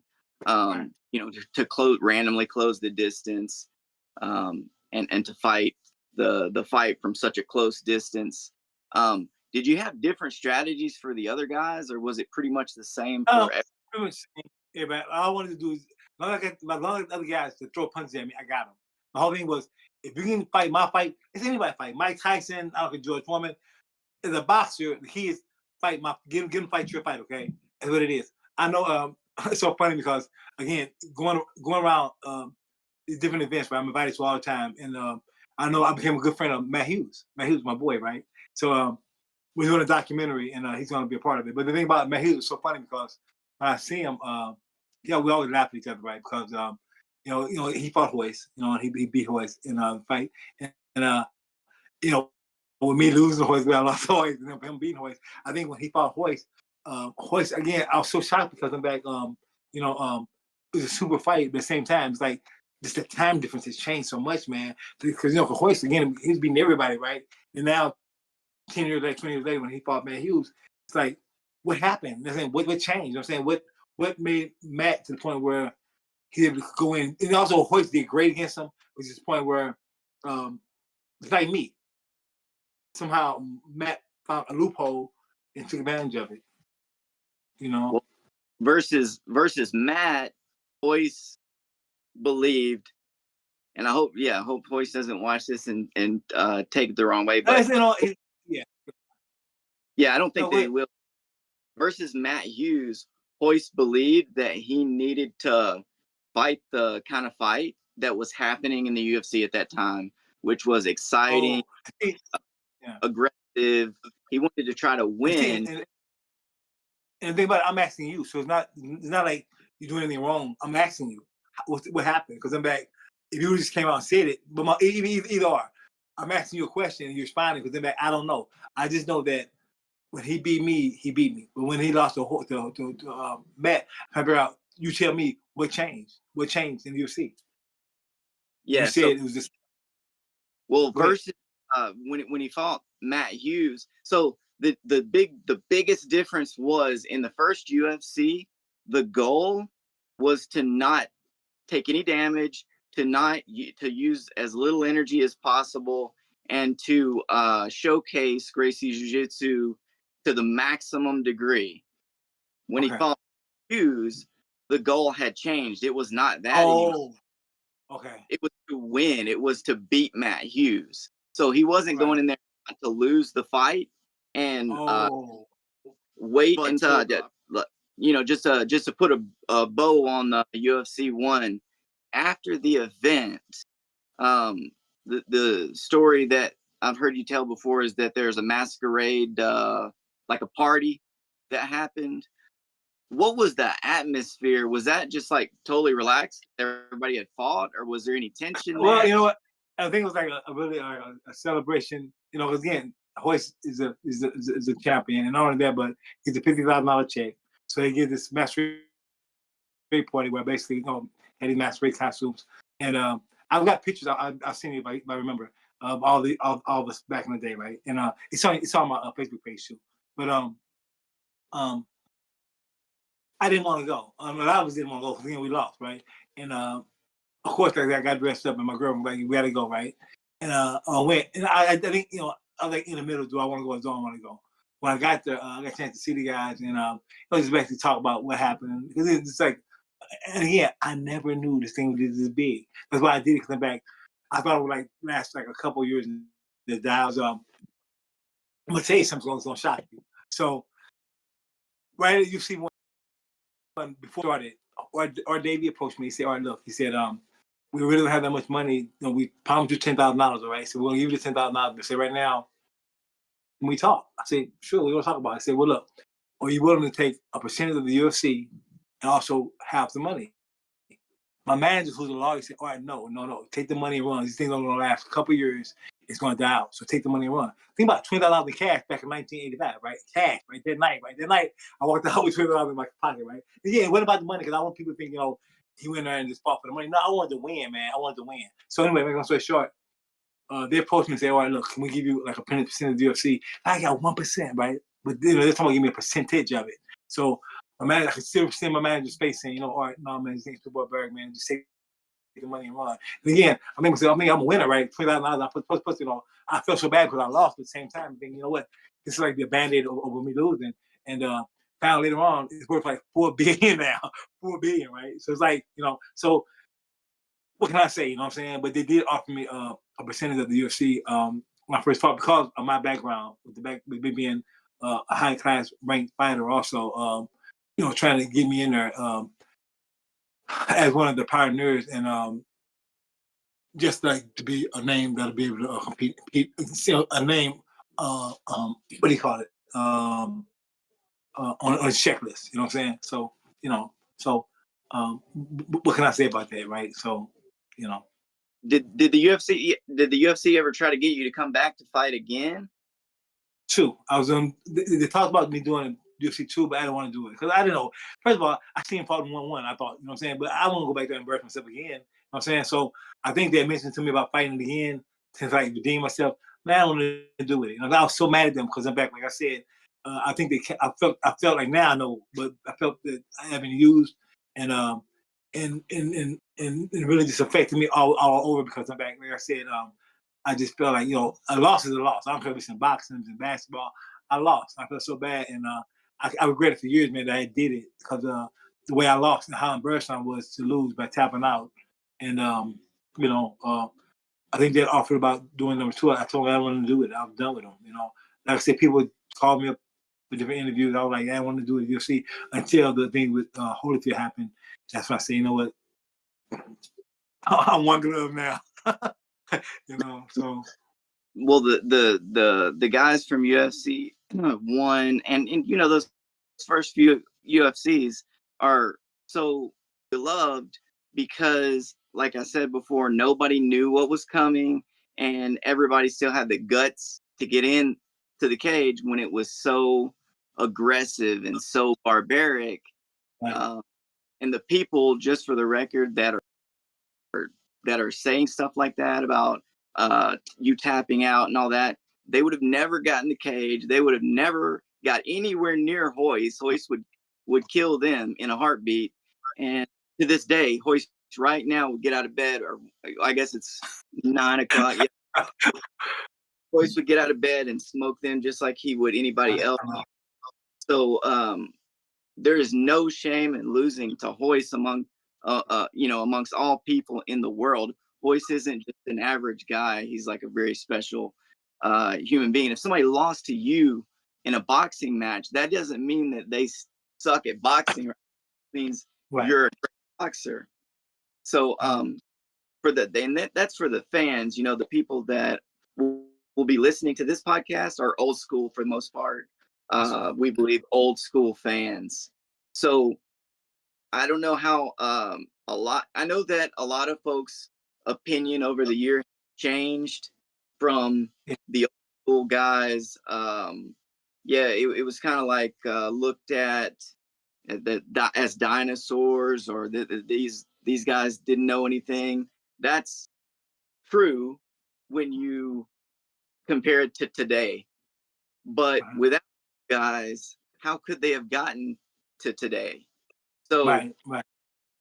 Without y'all, you specifically, and the other guys making that decision to get into the cage and fight, Royce would have had nobody to fight.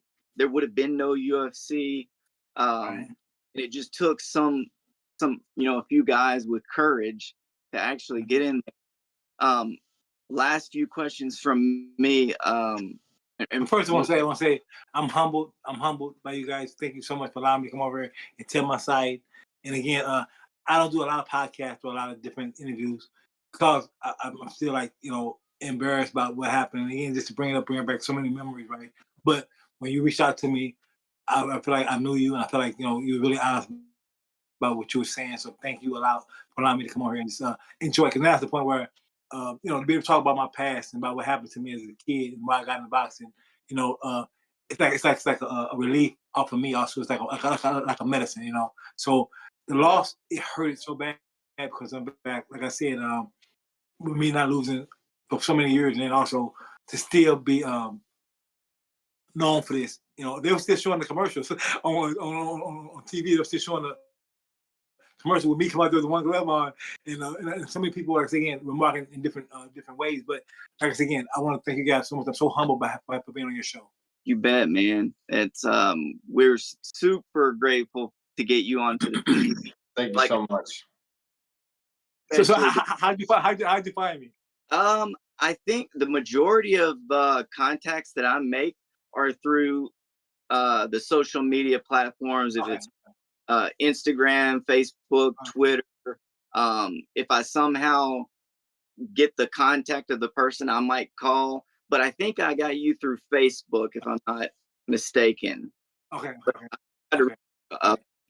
Right. So, like when you reached out, I'm sorry, when you told your boy about doing me, would you what made you come get me though? That's what I'm saying. What made you like? I mean, of course I know why, but I'm saying like big fan. All the guys, I know, We're so from our perspective, right, which I would venture to say is very skilled in jujitsu, Gracie Jiu-Jitsu, and the thing that we're talking about. That, we have the authority, credentials, whatever it is, to say what happened there that night, and that's why we have respect. That's why we know it's not the way that those folks are making it out to be. That I'm 5'4". Roger is at the time that we met, about 6'3", 300 pounds at that time. And it was at a jiu-jitsu class, and I was able to hold Roger down or prevent him from passing the guard, to tap Roger out. And the size difference is huge. That's because Gracie Jiu-Jitsu works on people that are unaware of the tricks that we have. And with that being said, it was going to be a uphill battle no matter what. So fighting the fight in the face of the odds, in the face of you don't even know if this event is going to go off, like what's going to happen. People might go crazy and start stabbing each other. Who knows? It's UFC. These Brazilian guys are claiming this kind of magical fighting art. It's just a crazy situation, but yet you still fought, and that we have great respect for that, and that alone is what. So how long have you been a fan? Like, when was the first time you ever say, okay, look, when did the bug bite you? When did you first get all right, I'm in this thing? So UFC 4, I believe, came out. The event happened, and then it was like a pretty quick turnaround until the VHS happened. I think I was like 12 years old, 13 years old at that time. Wow. And I knew at that time that I wanted to do Gracie Jiu-Jitsu. And I fought a time or two, we'll say fought, and did very poorly because I had no idea what Gracie Jiu-Jitsu actually was. So from 13 to 21, I just thought I was a jiu-jitsu guy. And then at 21, I started training and found out, oh man, I don't know anything. I'm in the same boat as everybody else, that I think I know, but I don't really know.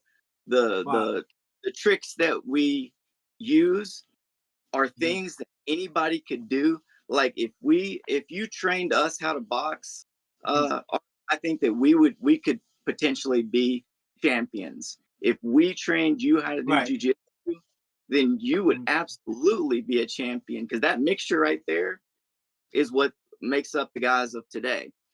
So, man, it's just that without the foundation of the blood spilled, although it wasn't yours because your defense was so good, without that, we wouldn't be here. The UFC wouldn't be here.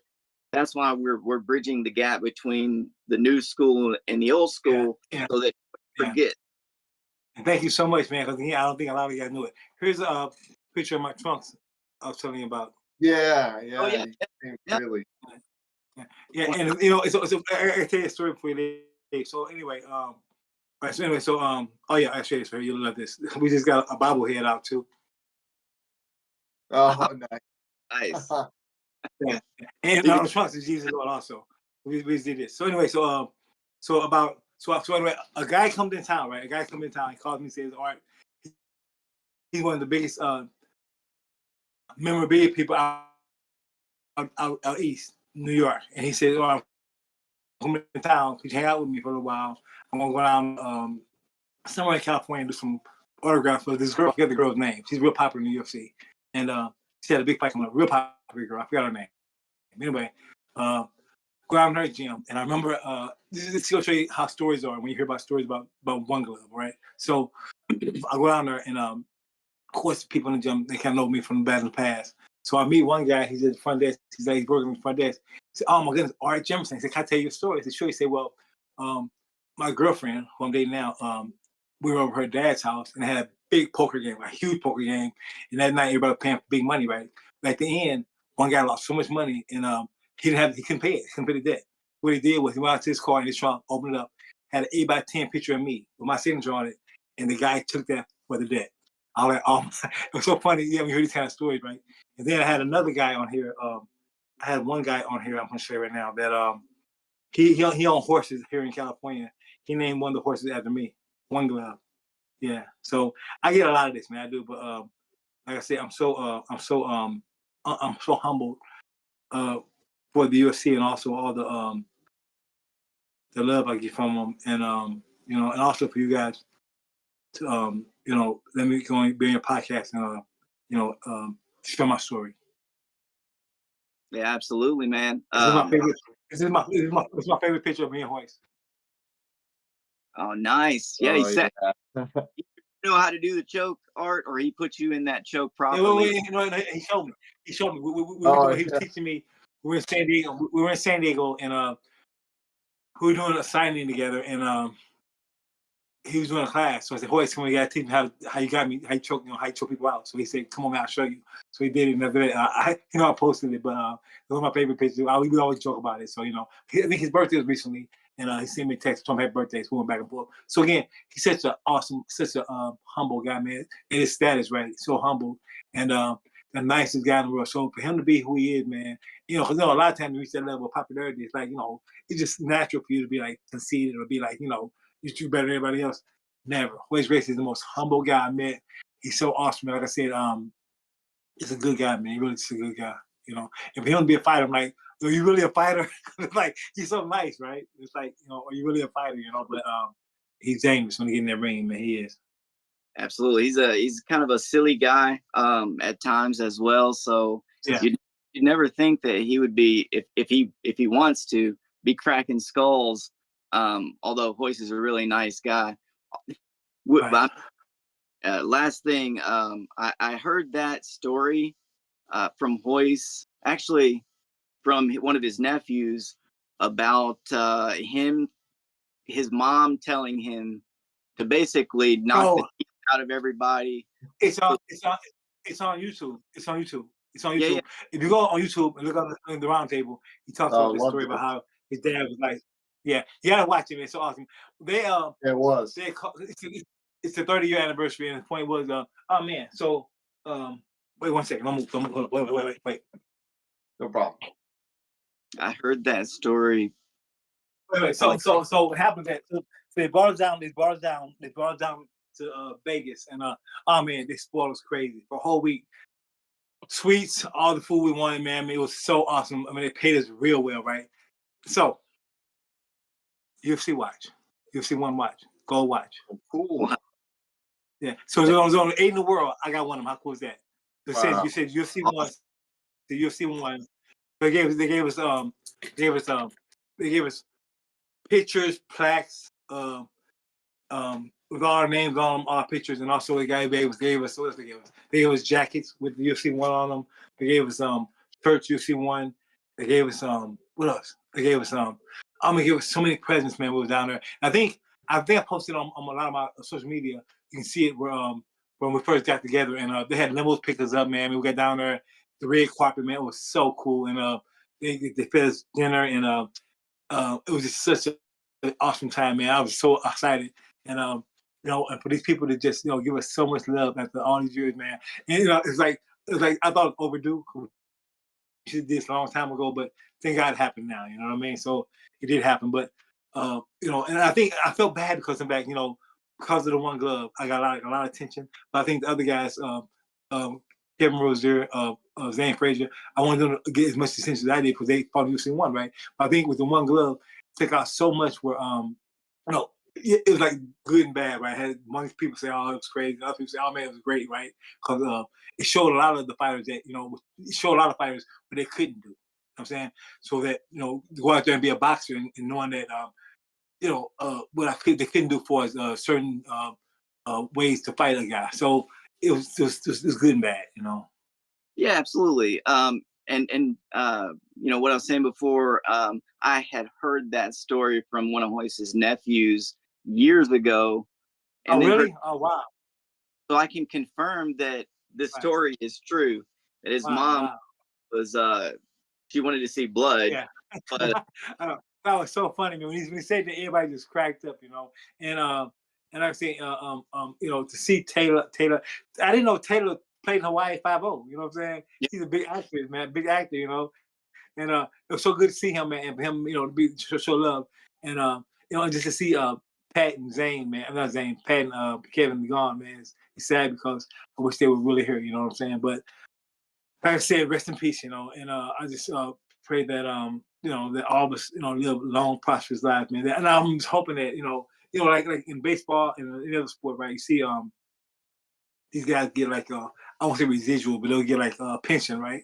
And I'm hoping somewhere down the line, not the UFC, but I'm hoping somewhere down the line we can somehow come together and like do some type of world tour or something where we can like take advantage of what we were a part of. You know what I'm saying? So hopefully somebody come up with an idea where we can like do something together as a team and just really take advantage. We can go out to the world and show the world, we were the first ones. Because again, when you look at like the Babe Ruths or the who else, the modern day legends back then, right? Like, yeah, I don't consider myself a legend. I know people say legend. I mean, but my thing is, I just love the fact that I did get involved with something that I knew nothing about, and just the love of it, man. The way it exploded. I mean, who would think after all these years it would get this big? I mean, who would think though? You know what I'm saying? I mean, come on. I mean, we never saw this coming. You know what I'm saying? And everybody, it's so crazy because it's such a violent sport. You know what I'm saying? Like whether you want to see it or not, it's crazy. You know what I'm saying? I saw a guy get hit with an elbow and get knocked out. I saw a guy get hit with a kick, knocked out. It's just like things happen so fast, right? And in the UFC, a guy could be winning a fight, like beating a guy so bad before you know it, one mistake is over. It's yeah, over. I don't know if you saw what's his name? The legend. John Jones. No. He got I think it was he think he fought Chef Son. No, it was Chef Son. He fought somebody where he had to fight one that the last minute he got him in the headlock with his feet and stopped him. Anderson Um Silva. Anthony Silva. Yes, that fight. Yeah. You remember the fight he had? But who did he fight? Yeah, he fought Chael and lost probably like 4 minutes and 50 Yes. seconds of the Yeah, fight. yeah. And Thought the last minute. So how'd that happen? How'd that happen? So Chael had one arm in, like Right. reaching one arm, and one arm was in a position where Anderson could close his legs, cross his feet around his neck and his arm, just Right. head arm. And because that situation is happening, he can choke this side with one leg and choke the other So side cool. with leg. And when I saw that, I myself, that's so amazing. You know what I'm saying? So amazing for him to be able to set that up and do that. So I never met Shell. I never met Shell. So when we were I was invited to the fights, I got a chance to finally meet him, and it was so cool because he he really gave me a lot of respect, and he gave me a shout out, and this is what he said right here. Here he is right here. Yeah, so it's so funny how I meet these guys. I say,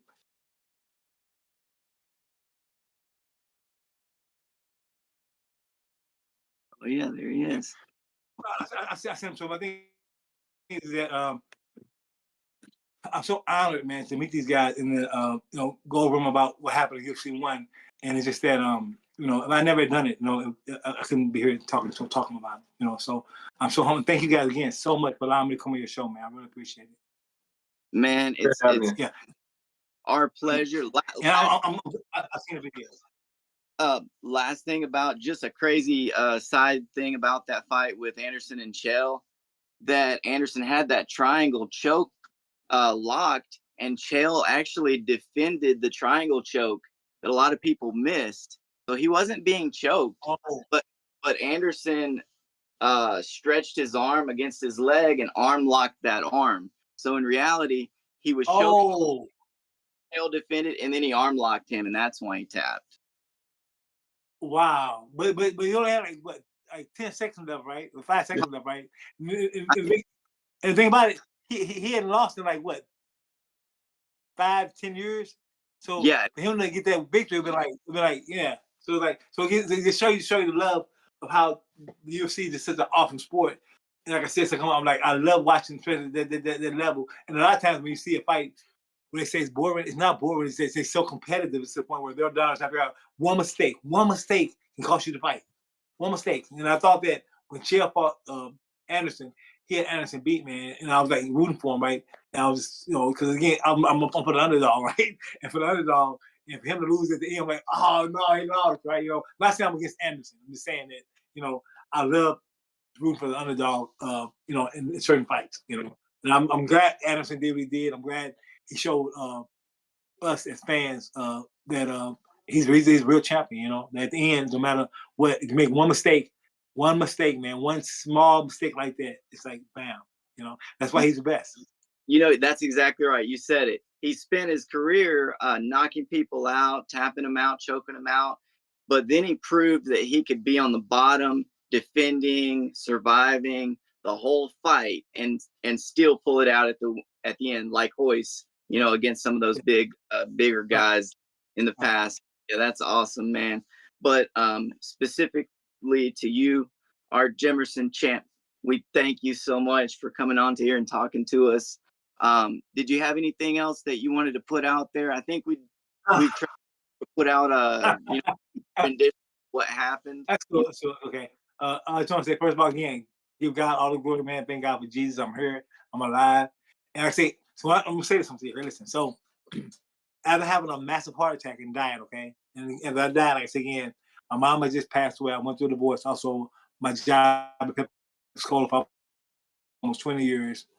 I had got a chance to see a glimpse of heaven. So when I died, I said, Jesus, help me. I saw him in a beautiful city, man. He grabbed me from behind, helped me. I didn't see his face. He said in my ear, I got you. This is by faith. I said, Lord, help me by faith. And then I remember saying, so when I tell you this, I'm going to tell you this out of my heart, okay? There's good and bad in everybody, okay? So when you sin, okay, you sin. But thank God Jesus died for our sins. When I tell you this, when I tell you that every day is a gift to me, I mean it. I'm not supposed to be here because of that, what happened. But because of what God left for me, Jesus left for me, I'm here. So when I tell you that every day is a gift, I wake up in the morning, man, it's a gift. It's to be here every day. Because right now at the time, I only had one grandchild. I have 10 now, 10 grandchildren. There's scripture in the Bible that says, just by having faith in God, we can live to see our grandchildren also be healthy, right? So right now, I'm in the best shape of my life. Not only that, not because of me, all because of Him. And like I said, I love praying. I pray every day, man. And saying that I pray for your station. I pray you got good success in life. And I pray you guys live a long, healthy life. But more than anything, man, know that God loves you, man. Jesus loves you, man. That He died for our sins, and that as long as you accept Him as your Lord and Savior, man, we're guaranteed heaven.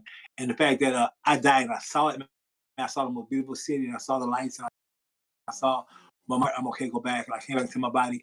And to tell you, man, that today, just being here and be able to see my grandkids and just being to be happy. So I don't really want much in life. I don't want riches or fame. And so when people like you offer me things, I wanted to be so humble to you guys, man, because I wanted to thank you guys for thinking about me even being on your show. So really, I'm the one that's blessed. So thank you so much for allowing me to come over here and share this testimony with you guys. Well, we appreciate that so much. Maybe this is exactly why you're put into that position UFC wanting to lead more people in that direction, and hopefully this right here will help do that. We really appreciate it so much, sharing your time with us. Man, thanks again. And if we can ever get you back on here to run down memory lane again, absolutely do it, man. So you're in Texas. I have one of my best friends in Texas. So I'm thinking, if I ever come to Texas, I probably will. My girlfriend, my fiance, her best friend's in Texas. My best friend's in Texas. I would love to give you guys an autographed glove when I come down there. Okay. So we're down there. Hopefully I get down there. I can give you guys both autographed gloves. We'll purchase some or whatever else. Just get them to you, and it'd be cool. I know. I gave what's the guy named who does the talk show? Joe Rogan. No, not Joe. It's another guy. He's a UFC guy. Oh man, what's his name? I'll show you right here. He's so cool. And if you ever look on his desk, you see my glove on his desk because he keeps his there. And I've done several interviews with him. Heard me and Joe when we first met back in the day. Me and Joe right there. Yeah, man. Nice. Yeah. It's so cool. I met him because I met him. I was trying to get his attention, right? And he's like, I'm like a fan, right? You know what I'm saying? So like, I'm usually when I'm like paying his attention. And finally, he goes like, "What do you want?" So I mean, Art Jimmerson, right? So I went back and forth. It was so cool because he's able to take a picture with me. But this is the guy I want to take. His name, you know, this guy. I mean, he's so famous. His name is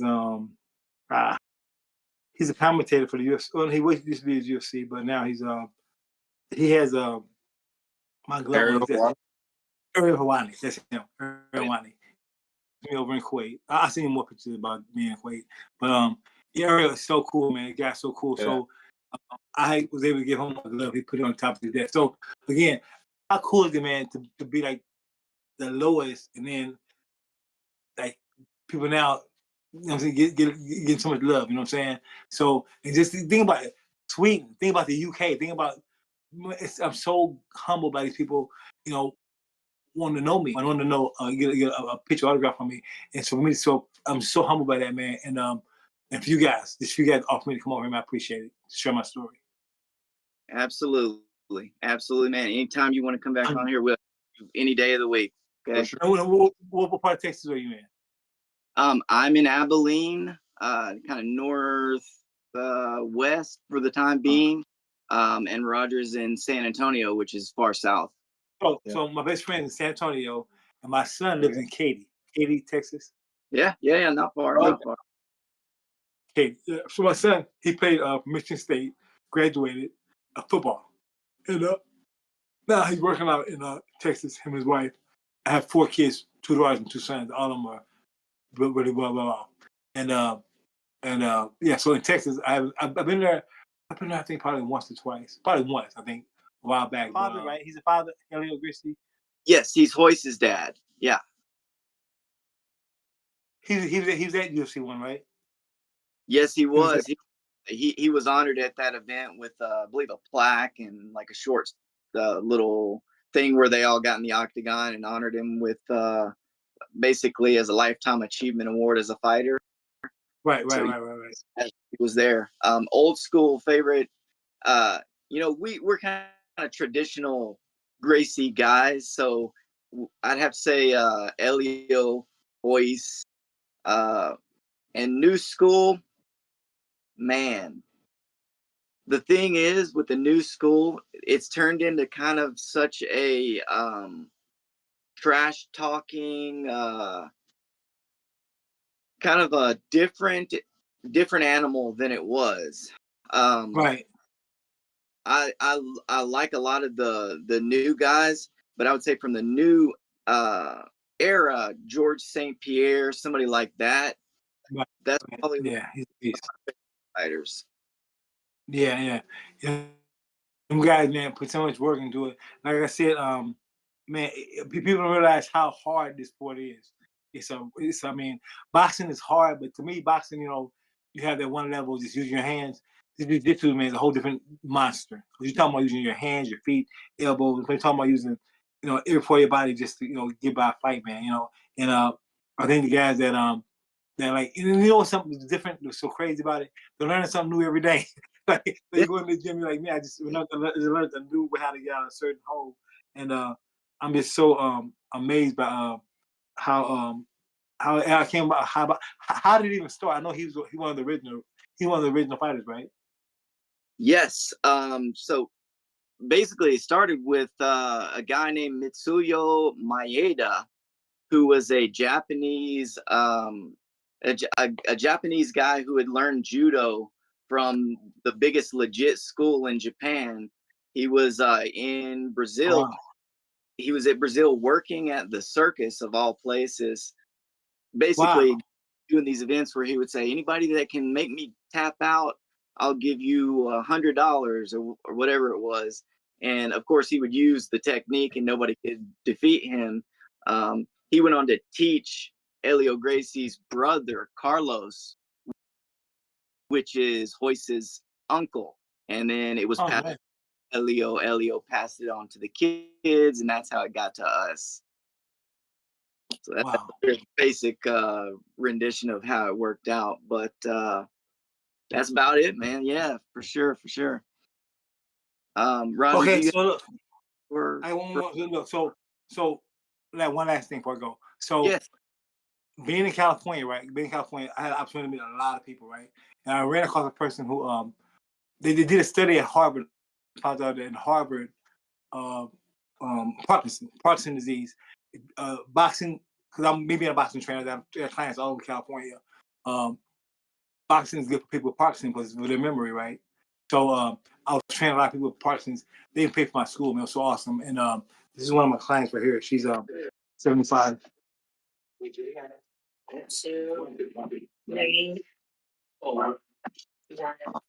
awesome, So, awesome. so the main thing about her is this. Her name is Robin. She lives out in Beverly Hills, Hollywood.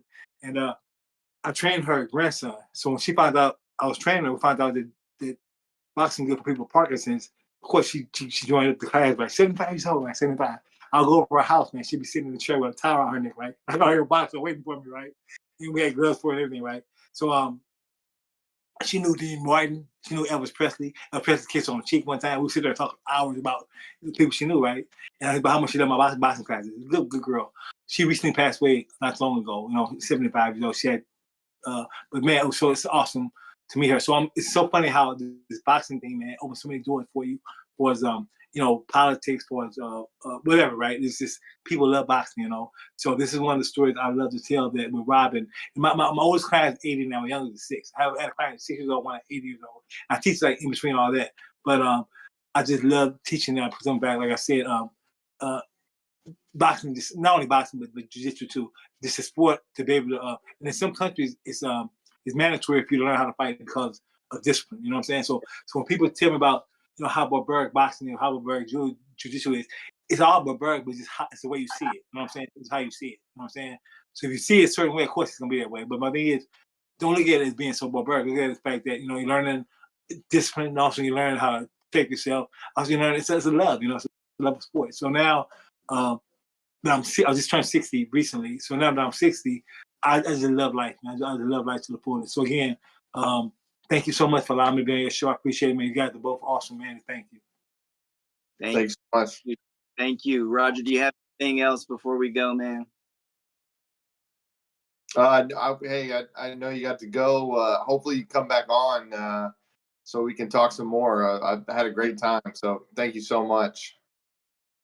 That's cool. Yeah, allow me to be a show, the honor, and whenever you guys want me to give a shout out to you, let me know how to do it, and I'll do it for you guys. All right. Oh, So thank you so much. yeah. So we'll still talk on social media. Okay. We'll still talk on social media, and and yeah. So we'll get together. All right. Yes, Thank you guys. So God bless you. Do All you right. mind if I say? God bless. Can I say a prayer before we leave? Yeah. absolutely. Please, All dude. right. Okay. So, all right, Father God, come to your presence with the blood of Jesus. Thank you for all you done, all you do. Father God, thank you for these two awesome gentlemen, Lord. Father God, bless their podcast, Lord. Let it go worldwide, Father God. Thank you, Father God, for watching over, take care of us. Father God, protect us from all harm and danger. Father God, I thank you for just putting us together, Father God. Father God, it's all about you. It's all about you. It's all about you. Father God, it's all these things in Jesus' name, man. Okay. Amen. Thank you. Appreciate that. All right, bye-bye. God bless you. Thank- Bye bye. All right, Take care. God bless you. There we go. All right. Got it. That was fantastic, man. That was a great episode. Yeah. And you know what? I intended for it to go as different as I could possibly influence it to, because there's like probably 10 interviews with him that repeat the same questions again and again and Yeah. again. So I didn't ask any questions, and I tried to keep it technical because I know that nobody else other than Royce or somebody would have told him any of that stuff. And can you believe they didn't over 20, 30 years? Nobody told him any of that. That's unbelievable. I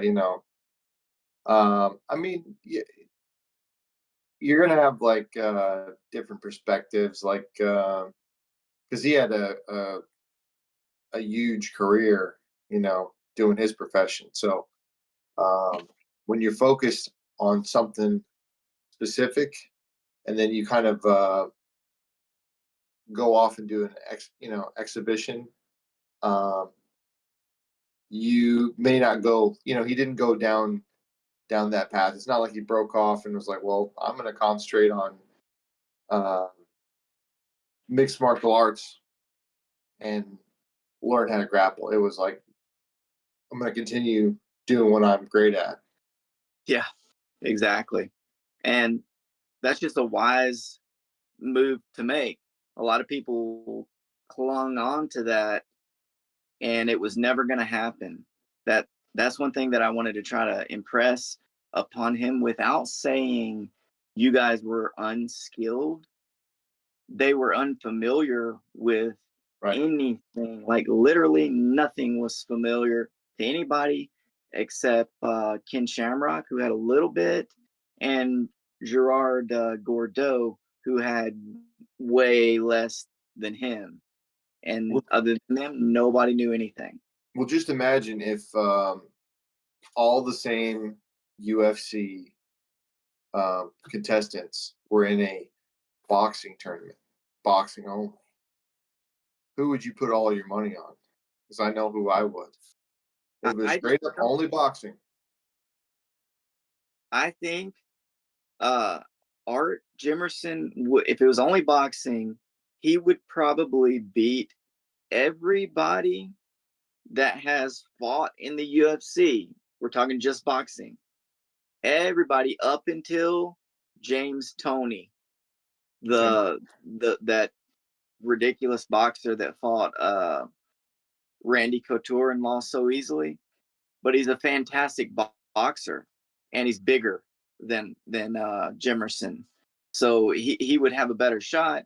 But if you watch Art Jimerson's boxing, he really has an interesting style, and that he creates the same kind of shell that that good defense, Mm-hmm. and gets right. I mean, literally right on the inside. He's fighting like very tight, and doesn't mind letting them swing, and just I guess I don't know if he can see through there or if he's just timing it, but he has excellent timing that his defense is good, and then his pop and then out is like it's an effective style in that it's not like every other boxer just using boxing um and that's that boxing. Whoever's better at boxing wins.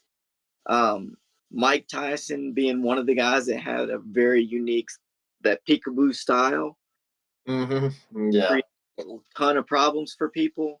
And if Art Jimerson had the chance, he would have shown that same kind of, not the peekaboo style, but a different style that was equally as impressive, much smaller. But he could have really knocked some people out. He had hard punches and very effective boxing. So, are we recording right now? Mm-hmm. Everybody that's watching should look up some of those boxing matches, or maybe we'll put them in the video, whatever the case is. You'll see his skill level is is actually like 10 out of 10 for the majority of his career. Started getting a little bit older. A lot of the opponents were younger, and boxing evolved just like everything else. So, more wins at the beginning than at the end. But he started his career like on a tear, knocking people out, outboxing everybody, up to the point where he was getting ready to fight Tommy Hearns, who was a fantastic boxer. And then the UFC happened. The only thing before we go, to clarify, unskilled, like I said, the guys at the original UFC and the subsequent UFCs, for the most part, we say unskilled simply because we're talking about jujitsu skill, that you're unfamiliar with the technique, but very familiar with, striking and how to knock people out. 100%. Everybody at that event had their strength. It's just that they were all unskilled at Gracie Jiu Jitsu except for Royce. So you're right, Art. They did pretty much, probably how he sees it is correct. They knew that Royce was going to win for 100% fact. They knew everybody in the event would lose to Royce. So they wanted to showcase that in the best possible manner. So if you know for 100% fact that you're going to win, then you kind of probably would play your cards a little bit different if you didn't know you were going to win. 100% sure, no chance in this world that you're going to lose. Things go entirely different as far as the staggering of the schedule, staggering of the fights. They didn't want Royce to be extremely exhausted in that last fight and not be able to showcase jiu-jitsu to the degree that he did. He would have still won those fights. It just might have been like longer. And they wanted it to be kind of like, small guy fights these big guys. They try to beat him up, and then he wins the fight. And that's what happened. So it worked.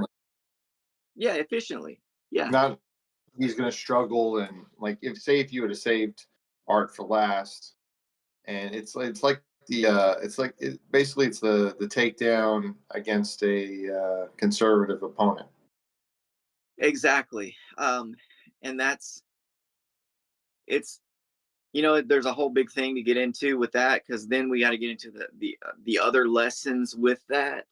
But that's the point that I was trying to make, that for people that aren't familiar with Gracie Jiu-Jitsu, the chances that somebody that's unfamiliar with it defeats the jiu-jitsu person that really knows what they're doing is not good. It's probably close to zero for the most part. There's always going to be a lucky punch, but that's different from a skilled boxing strike, which Royce is trying to avoid at all costs. Royce could have got on the inside and then a perfect punch land, knock him down, and then that's a fight. But Royce definitely wanted to play it a certain way so that the first fight is impressive, second fight is impressive, third fight is impressive, and their jiu-jitsu is America. So that was the goal, and that's the way why it played out like that. And everybody at that event showed courage and honor, and Yeah. it's crazy that such a thing went down, and it was a success because the guys that they got actually did have warrior spirits, and they created what we have today. If they had been cowards and like ran out of the ring or something, nobody would that would have been shown every other day instead of the amazing fights that that are being that are happening in the UFC because of those guys. Ashley's out there knocking on the wall. Can you hear that? Mm-mm. For the past like probably 20 minutes. I'm not sure what's going on, but every now and then. Well, we close it out. We close it out. I've been doing this. Boom. I don't know if you can see it. I've been just boom. No, I didn't know. But it's so important that everybody get that message that what matters is that this guy specifically, the other guys, but Art Jimmerson specifically showed up. He got in there with that train of freaking Gracies, watching them. They locked the cage. He don't know what's gonna happen, and he fought. And you hear that? Yeah. For the most part, none of you guys would. None of you would. Royce would beat you up if you did. So that's about the long and short of it. Roger, I think this concludes this episode.